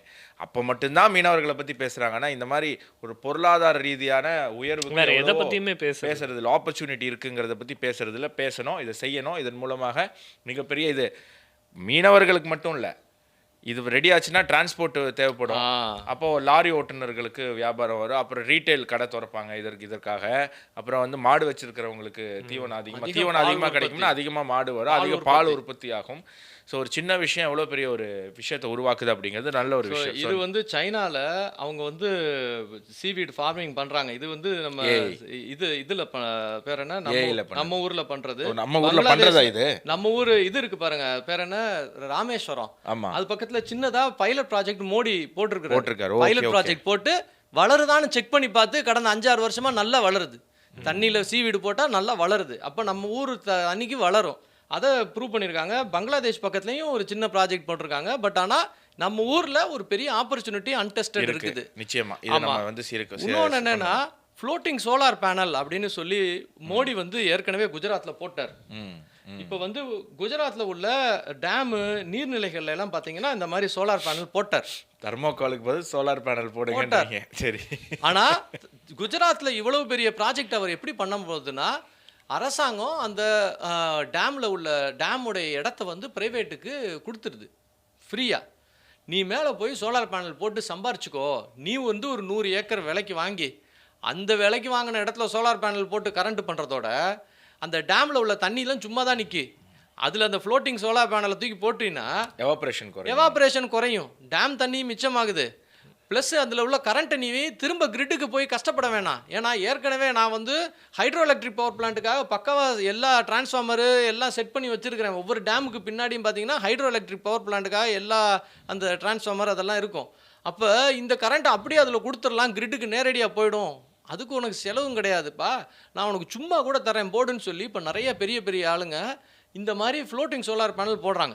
இது தமிழ்நாட்டுக்கு எந்த இடத்துல மிக முக்கியமாக யூஸ் ஆகும்னா, அதிகமாக அணைக்கட்டுகள், சிறு பெரு அணைக்கட்டுகள் உள்ள ஊர் வந்து தமிழ்நாடு. Thanks to Kamarajar. ஆமாம், காமராஜர் ஐயா கிடையாது, காமராஜர் ஐயாவுக்கு அவர் பாதங்களை தொட்டு நம்ம வணங்கணும் தமிழ்நாட்டு மக்கள்.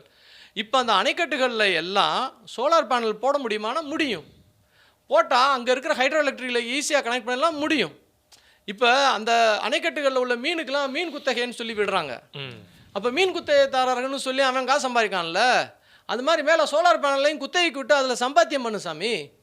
தமிழ்நாடு அரசுக்கும் வருமானம் வந்த மாதிரி ஆச்சு, அந்த நீர் எவாபரேட் ஆகாமல் சேவ் ஆன மாதிரியும் ஆச்சு. எல்லாத்துக்கும் மேலே புதுசாக கரண்ட் உற்பத்தியும் பெருகும். இதனால கரண்ட் பில்லு குறையுமா? சார், புது ஆட்சி வந்தால் குறையலாம். அதிகம் உற்பத்தி, கரண்ட் உற்பத்தி நடந்தால் இண்டஸ்ட்ரியல் growth இருக்கும், வேலை வாய்ப்பு இருக்கும் சார். சார் ரத்தம் நல்லா ஓடுச்சுன்னா ஆளுலாம் ஆரோக்கியமாக இருக்கான்னு அர்த்தம். கரண்ட்டு நல்லா ஓடுச்சுன்னா ஒரு நாட்டுடைய பொருளாதாரம் நல்லா இருக்குன்னு அர்த்தம். ஸோ கரண்ட் உற்பத்தியை பொறுத்த வரைக்கும் ஃப்ளோட்டிங் சோலார் பேனலில் மோடி ஐயா பண்ணிட்டார். அப்போ பெரியவங்க பார்க்குறது அவங்கள பார்த்து காப்பி கூட அடிக்கக்கூடாது. இல்லை காப்பி, மோடி ஆல்ரெடி காப்பி அடிச்சுட்டு தான் இருக்காங்க. ஏன்னா மோடி அரசியல் என்னென்ன செய்கிறாரோ, அதாவது அவருடைய பிஆருக்காக மோடி பிஆர் பண்ணுறாரு. இதை வந்து மறைக்க வேண்டிய அவசியம்லாம் கிடையாது. அவர் அரசியல்வாதி, பிஆர் பண்ணி தான் ஆகணும். ஒரு நல்ல டீமை வச்சு மோடி பிஆர் பண்ணிட்டு இருக்காரு. அதெல்லாம் காப்பி அடிக்கிறீங்க, இதை ஏன் காப்பி அடிக்க மாட்டீங்க? அதுதான் கேள்வி. பிஆர் மட்டும் தான் காப்பி நடக்கிறது.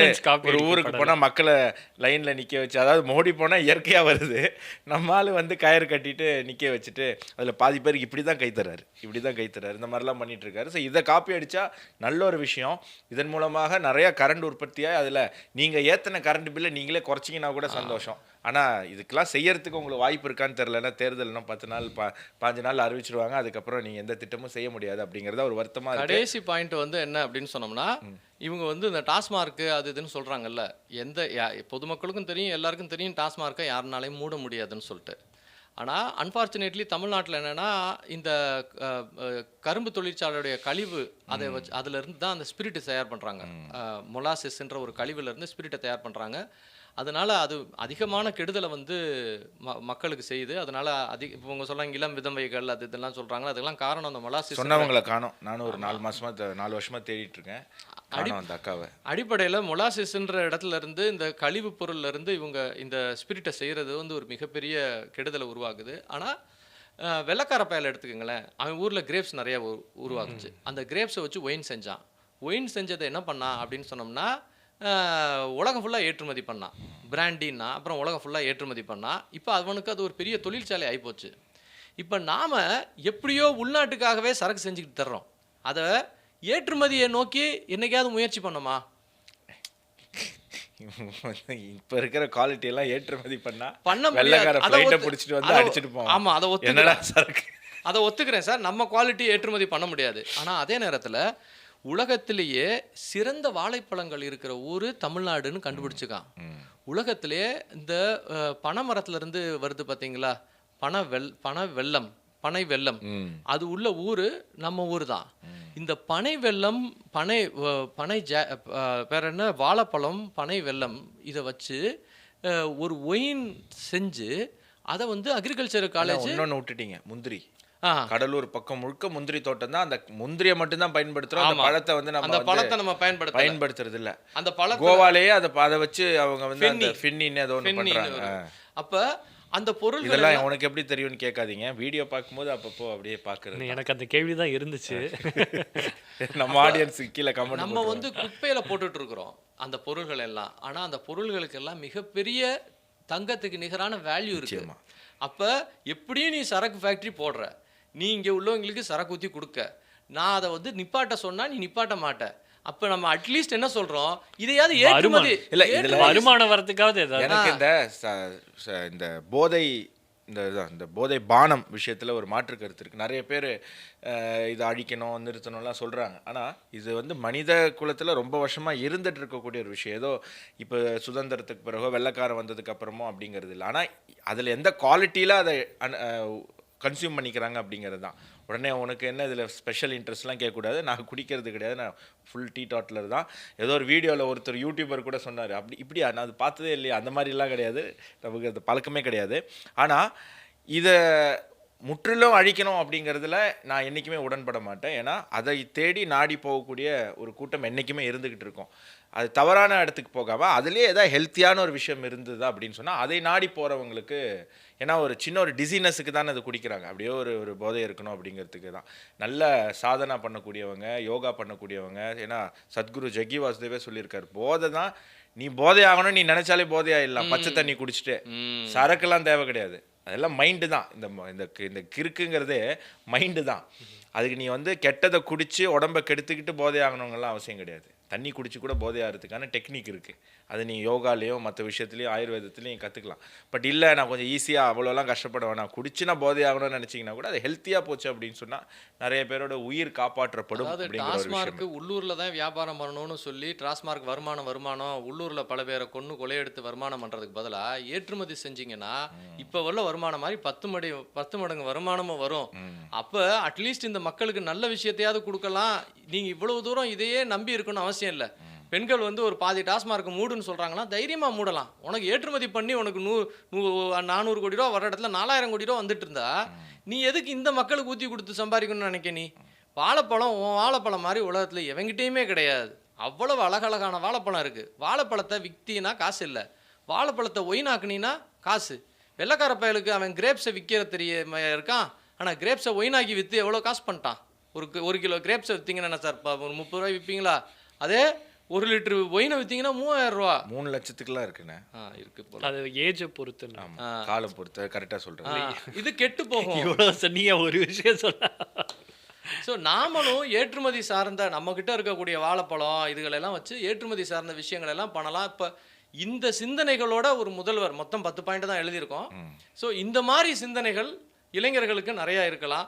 இந்த மாதிரி சிந்தனைகளை நோக்கி இருக்கக்கூடிய விஷயம், என் ஸ்கூல் ஃபீஸை குறை, என்னுடைய மெடிக்கல் ஃபீஸை குறை, வெளிநாட்டில் போய் நான் வாழ்கிறேன், எங்களை பாதுகாப்பு கொடு, இந்த விஷயங்களை நம்மளுடைய ஆட்சியாளர்கள்கிட்ட நம்ம தமிழர்கள் வந்து கேட்கணும்.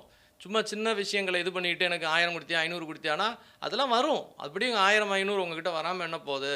ஆனால் இந்த மாதிரி விஷயங்களை ஃபோக்கஸ் பண்ணி ஒரு பொலிட்டிக்கல் டிஸ்கஷன் தான் நல்லதுன்னு நினைக்கிறேன். நல்லது. இதை டிமாண்ட் பண்ணால் உங்களுக்கு கிடைக்கும். டிமாண்ட் பண்ணாமல் மக்களே உங்களுக்கு அரசாங்கமே வாழைப்பழத்தை உரித்து உங்களுக்கு சாப்பிட தரமாட்டாங்க. நீங்கள் சில எஃபர்ட் போட்டிங்கன்னா அவங்க அதுக்கான முயற்சி எடுப்பாங்க அப்படிங்கிறது தான். ஸோ கடைசி செக்மெண்ட்டுக்கு போய்டும். நேற்று கேட்ட கேள்வி. ஆமாம், அது மறந்தே போயாச்சு. நேற்று வந்து ஒரு முக்கியமான கேள்வி கேட்டு இதற்கு ஆடியன்ஸ் வந்து ரெஸ்பான்ஸ் பண்ணோன்னு சொல்லியிருந்தோம். அது என்ன கேள்வி, என்ன ரெஸ்பான்ஸ் வந்துருக்குன்னு பார்த்துலாம். ஸோ தமிழக வெற்றி கழகத்துடன் இனி யார் கூட்டணிக்கு வர வாய்ப்புள்ளது? ஏன்னா தேமுதிக தான் எல்லாம் சொல்லிட்டு இருந்தாங்க, அவங்க திமுகவில் சேர்ந்தாச்சு கூட்டணியில். இப்போ பேலன்ஸ் யார் இருக்கா அப்படின்னு பார்த்தா மக்கள் வந்து ஒரு அம்சமான பதிலை கொடுத்திருக்கிறார்கள். அதில் வந்து டிஆர் கட்சி வச்சிருக்காரா? அது யாருக்கும் தெரியல. சரி, அது அதோட நிலைமை என்னன்னு தெரியல. இருந்தாலும் அவருடைய பேர் வந்து அந்த லிஸ்ட்ல இருந்ததுனால 1%. ஓகே, 1% பேர் டிஆருக்கு சொல்லியிருக்காங்க. இது டிஆரே ஏத்துக்க மாட்டாரு அப்படின்னு நினைக்கிறேன். டிவிகேவோட தான் கூட்டணி வைக்கணும், தமிழக வாழ்வுரிமை. ஓகே, இது ஓஜி டிவிகே, ஒரிஜினல் டிவிகே. சரி, அது 20% சொல்லியிருக்காங்க. காங்கிரஸ் தான் 61%. இன்னுமே அந்த டென்ஷன் இருக்கிறதுனால காங்கிரஸோட வச்சுட்டீங்க. நீங்க திமுக காரர் போட்டோ வச்சிருக்கீங்க, காங்கிரஸ் காரர் போட்டோ வச்சிருக்கீங்க. ராகுல் காந்தி படம், மாணிக்கம் தாக்கூர் மாதிரி இருக்கக்கூடியவர்கள் போட்டோ வச்சிருக்கலாம். இது ஏதோ சாரி செல்வ பெருந்தகை தானா? இந்த ஆங்கிள் ஏதோ திமுக மாவட்ட செயலாளர் மாதிரி இருந்தார். ஓகே, 61% சொல்லியிருக்காங்க. நம்ம சர்வேலையுமே நிறைய பேர் காங்கிரஸில் இருந்தவங்களாம் காங்கிரஸ் வந்து டிவிகேவோட தான் கூட்டணிக்கு போனோம், ஏன்னா வந்து திமுக வந்து எங்களை மதிக்கிறது இல்லை அப்படின்னு சொல்லியிருந்தாங்க. அப்புறம் கம்யூனிஸ்ட் கட்சி, அவங்களுக்கு கூட்டணி போனோன்னா ஒன்றும் கிடையாது, டீலிங் பேசிட்டா போன தடவை 2 கட்சிக்கும் சேர்த்து 25 கோடியா ஏதோ ஒரு அமௌண்ட் எலக்டோரல் பாண்டில் வாங்கின பணத்தை கம்யூனிஸ்ட் கொடுத்தாங்க. அதை விட அதிகமான ஒரு ஆஃபர் கொடுத்தீங்கன்னா அவங்க கண்டிப்பாக வந்துடுவாங்கன்னு நினைக்கிறேன். ஏன்னா கம்யூனிஸ்ட்டுக்குள்ளேயே இப்போ பிரச்சனை என்ன, இவங்க பாட்டுக்கு போய் அண்ணா அறிவாலயத்தில் போயிட்டு ஒப்பந்தம் போட்டு வந்துட்டாங்களாம், திமுகவோட தான் கூட்டணின்னு. தொண்டர்கள்லாம் பிரச்சனை பண்ணிட்டு இருக்காங்க. அது எப்படி நீங்கள் 8 பேர் மட்டும் முடிவு பண்ணுவீங்க? பொதுக்குழு, அந்த குழு, இந்த குழுலாம் கம்யூனிஸ்டில் ஏதோ ஒரு 10-15 குழு இருக்குது போல இருக்குது. அதெல்லாம் வச்சு தானே முடிவு பண்ணோம், எங்ககிட்ட கேட்காம நீங்கள் பாட்டுக்கு போயிட்டீங்களே அப்படின்னு. ஸோ அதனால் அவங்க அப்படி கேட்பாங்க, ஆனால் அவங்க அதை செய்ய மாட்டாங்க. ஏன்னா ஃபாசிஸ்ட் இயக்கம் அது. ஸோ அதனால் மேலே இருக்கிற 8-10 பேர் தான் முடிவு பண்ணுவாங்க, என்ன அதிகமான பொட்டி கொடுக்குறவங்களோட போயிடுவாங்க அப்படின்னு. அடுத்தது மன்சூர் அலிகான் அவர் ஒரு இயக்கம் வச்சிருக்காரு. ஒரு இயக்கமாக அவர் நாம் தமிழர் கட்சியில் இருந்தார். அப்புறம் அவரே தேர்தல் இது பண்ணார். ஆனால் என்ன இருந்தாலும் லியோ படத்தில் விஜயை வளர்த்தவர் அவர் தானே. அந்த பாசத்துக்கு ஒரு 10% அவருக்கு கொடுத்துட்டாங்க. அந்த ரகசியம் அவருக்கு தான் தெரியும், அந்த படத்தில் ஏதோ ரகசியம் இருக்கு. ஆமாம், அது லியோவா இல்லையா லீக் ஆகாமல் இருக்கிறதுக்காகயாவது அவருக்கு ஒரு 10%. ஏன்னா அண்ணனையே வளர்த்தவர் அப்படின்ற முறையில், பெரிய அண்ணன்ற முறையில் 10% கடைசியில நடிகாட்டு படையா இல்ல முக்குலத்து ஒரு புலிப்படை. புலிப்படை புலிப்படை ஓகே. அது பனங்காட்டு படை. அண்ணன் வந்து டக்கு டக்குன்னு மாறி பேசுவார், ஒன்றும் பிரச்சனை கிடையாது. அண்ணன் வந்து தேவர், அவர் வந்து மூவேந்தர்களுக்கான ஒரு இதுனா, ஆனால் மனைவி தேவர் கிடையாது. பசங்களுக்கும் யாருக்கும் தேவர் வழக்கமாக தேவர் சமுதாயம் வைக்கிற பேரெல்லாம் வைக்கிறது கிடையாது. திருமணமும் அந்த முறையில் நடக்கலை. அட்லீஸ்ட் பசங்களுக்கு ஒரு பையனுக்கு பசும்பொண்ணுனோ இல்லை வந்து ஒரு முத்துனோ அப்படி ஏதாவது வச்சிருக்கலாம். பட் வேற ஏதோ ஒரு தமிழுக்கும் அதுக்கும் சம்மந்தமில்லாத வெளிநாட்டு பெயரை வைத்துக்கொண்டு தன்னை இன்னும் தேவர் அப்படின்னு சொல்லி தேவர் சமுதாய மக்களை ஏமாத்திட்டு இருக்கிறதா ஒரு குற்றச்சாட்டு அண்ணன் மேலே இருக்குது. நான் வைக்கல, தேவர் சமுதாயத்தில் இருக்கல பல மற்ற தலைவர்களே வச்சிட்டு இருக்காங்க. திருமணம் யாரை வேணால் பண்ணிக்கலாம், அது ஜாதி பார்த்து பண்ணணும், மதம் பார்த்து பண்ணணுங்கிறதுல நானும் உடன்படலை. ஆனால் வந்து அதற்கு பிறகு அந்த ஜாதியை வச்சு நீங்கள் அரசியல் பண்ணக்கூடாது. அதான் ஜாதியை கடந்து போயிட்டீங்கல்ல. நான் ஜாதியை வைத்து அரசியல் பண்ணுறதை நான் ஏற்றுக்கல. ஆனால் நீங்கள் வந்து ஜாதியை வச்சு அரசியல் பண்ணுறீங்க. ஆனால் மற்றதெல்லாம் குடும்பம்னு வரும்போது மட்டும் நீங்கள் குழந்தைக்கு பேசிக்காக தேவர்கள் வைக்கக்கூடிய தேவர் சமுதாய மக்கள் வைக்கக்கூடிய பேரில் ஏதாவது முருகா, சரவணா, வீரபாகு என்ன இந்த மாதிரி பேர்களை வந்து நீங்கள் வந்து முத்து, குமரா இப்படி வச்சுருந்தீங்கன்னா ஓகே. நீங்கள் அப்படிலாம் வைக்கல, ஸ்டைலாக வேறு ஏதோ பேரை வச்சுட்டு இருந்து நீங்கள் வந்து இப்போ இப்படி பேசுகிறீங்க அப்படின்னும் போது அவர் 2% விஜய் ரசிகர்கள் ஏற்றுக்கிறாங்க அப்படிங்கிறது. 2 பேர் சேர்ந்து ஏதாவது படம் நடிச்சிருக்காங்களா? நடிச்சிருப்பாங்க. எனக்கு டக்குன்னு எனக்கும் ஏன்னா ஒரு படம் நடித்து ரொம்ப நாள் ஆச்சு. அரசியல் மேடையில் தான் நடிச்சிட்டு இருக்காரு சமீப காலமாக. ஸோ எப்படியோ ஜெயலலிதாவை கன்வின்ஸ் பண்ணியும் சசிகலாவை கன்வின்ஸ் பண்ணியும் ஒரு தடவை எம்எல்ஏ ஆகிட்டார். அடுத்த தடவை போயிடுச்சு. இந்த தடவை எப்படியாவது ஒரு எம்எல்ஏ ஆகணும்னு திமுகவுக்கு இப்போது அவர் வந்து பேசிக்கிட்டு இருக்காரு. ஸோ விஜய் கூட்டணிக்கு வருவதற்கு வாய்ப்பு இருக்கா அப்படிங்கிறத பொறுத்து பார்ப்போம். ஸோ அப்போ அதிகபட்சமாக நச்சுன்னு ஒன்லைனில், ஏன்னா நம்ம நிறைய பேசிட்டோம், விஜய்க்கு கூட்டணி சேர்றதுக்கு வாய்ப்பு இருக்கா? அவர் எத்தனை சீட்டு ஜெயிப்பாருன்னு சொல்ல முடியாது. நிறைய பேர் வந்து ஒரு 10 சீட்டு வரைக்கும் ஒரு அர்பன் ஏரியாவில் ஜெயிக்க வாய்ப்பு இருக்குன்னு சொல்கிறாங்க. பட் என்னதான் ஜெயிக்கக்கூடிய சூழ்நிலை இருந்தாலும் ஜெயிச்சதுக்கப்புறம் அந்த எம்எல்ஏலாம் வந்து ஒரு 100 கோடி ரூபா தலைக்கு அன்னைக்கு நைட்டு மட்டும் தான் டிவிக்கு எம்எல்ஏவா இருப்பாங்க. அடுத்த நாள் ஒரு 100 கோடி ரூபா வாங்கிட்டு திமுகவில் போய் சேர்ந்துருவாங்கன்னு நிறைய பேர் நம்புறாங்க. திமுகவோ இல்லை யார் ஆட்சிக்கு வர வாய்ப்பு இருக்கோ அப்படின்னு சேர்ந்துருவாங்கன்னு நினைக்கிறேன். நம்ம ஏன் திமுக மட்டும் அந்த விஷயத்துல குறை சொல்லணும்? இது இந்தியா முழுக்க எல்லா கட்சியும் அவ்வளோ பணம் இருக்கும் இந்த சூழ்நிலையில. அதனால அவங்க தான் கொடுக்கக்கூடிய வாய்ப்பு இருக்கும்.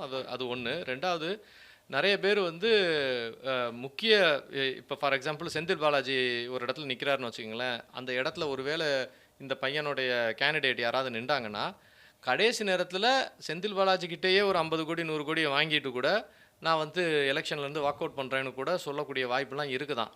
ஏன்னா இப்போ இவரே என்ன சொல்கிறாரு, நான் 1000 கோடி ரூபா வியாபாரத்தை விட்டுட்டு நான் அரசியலுக்கு வந்திருக்கிறேன் மக்களுக்கான்னு சொல்கிறாப்புல. அப்போ இவருடைய தொண்டர்கள் என்ன சொல்லுவான், அண்ணே நீ 1000 கோடி வச்சா அதை விட்டுட்டு வந்த, எனக்கு இதான் முதல் தடவை நான் தெருக்கோடியில் இருக்கிறேன்.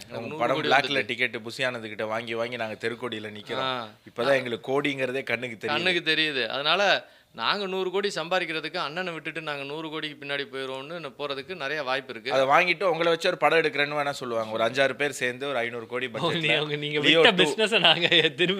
லியோ 2 உங்களுக்காக நாங்கள் ஆரம்பிச்சு தரோன்னு கூட சொல்லுவாங்க அப்படிங்கிறது தான். ஸோ விஜய் பாவம் ஏதோ எதிர்பார்த்தாரு, நிறைய பேர் வருவாங்க அப்படின்னு எதிர்பார்த்தாரு.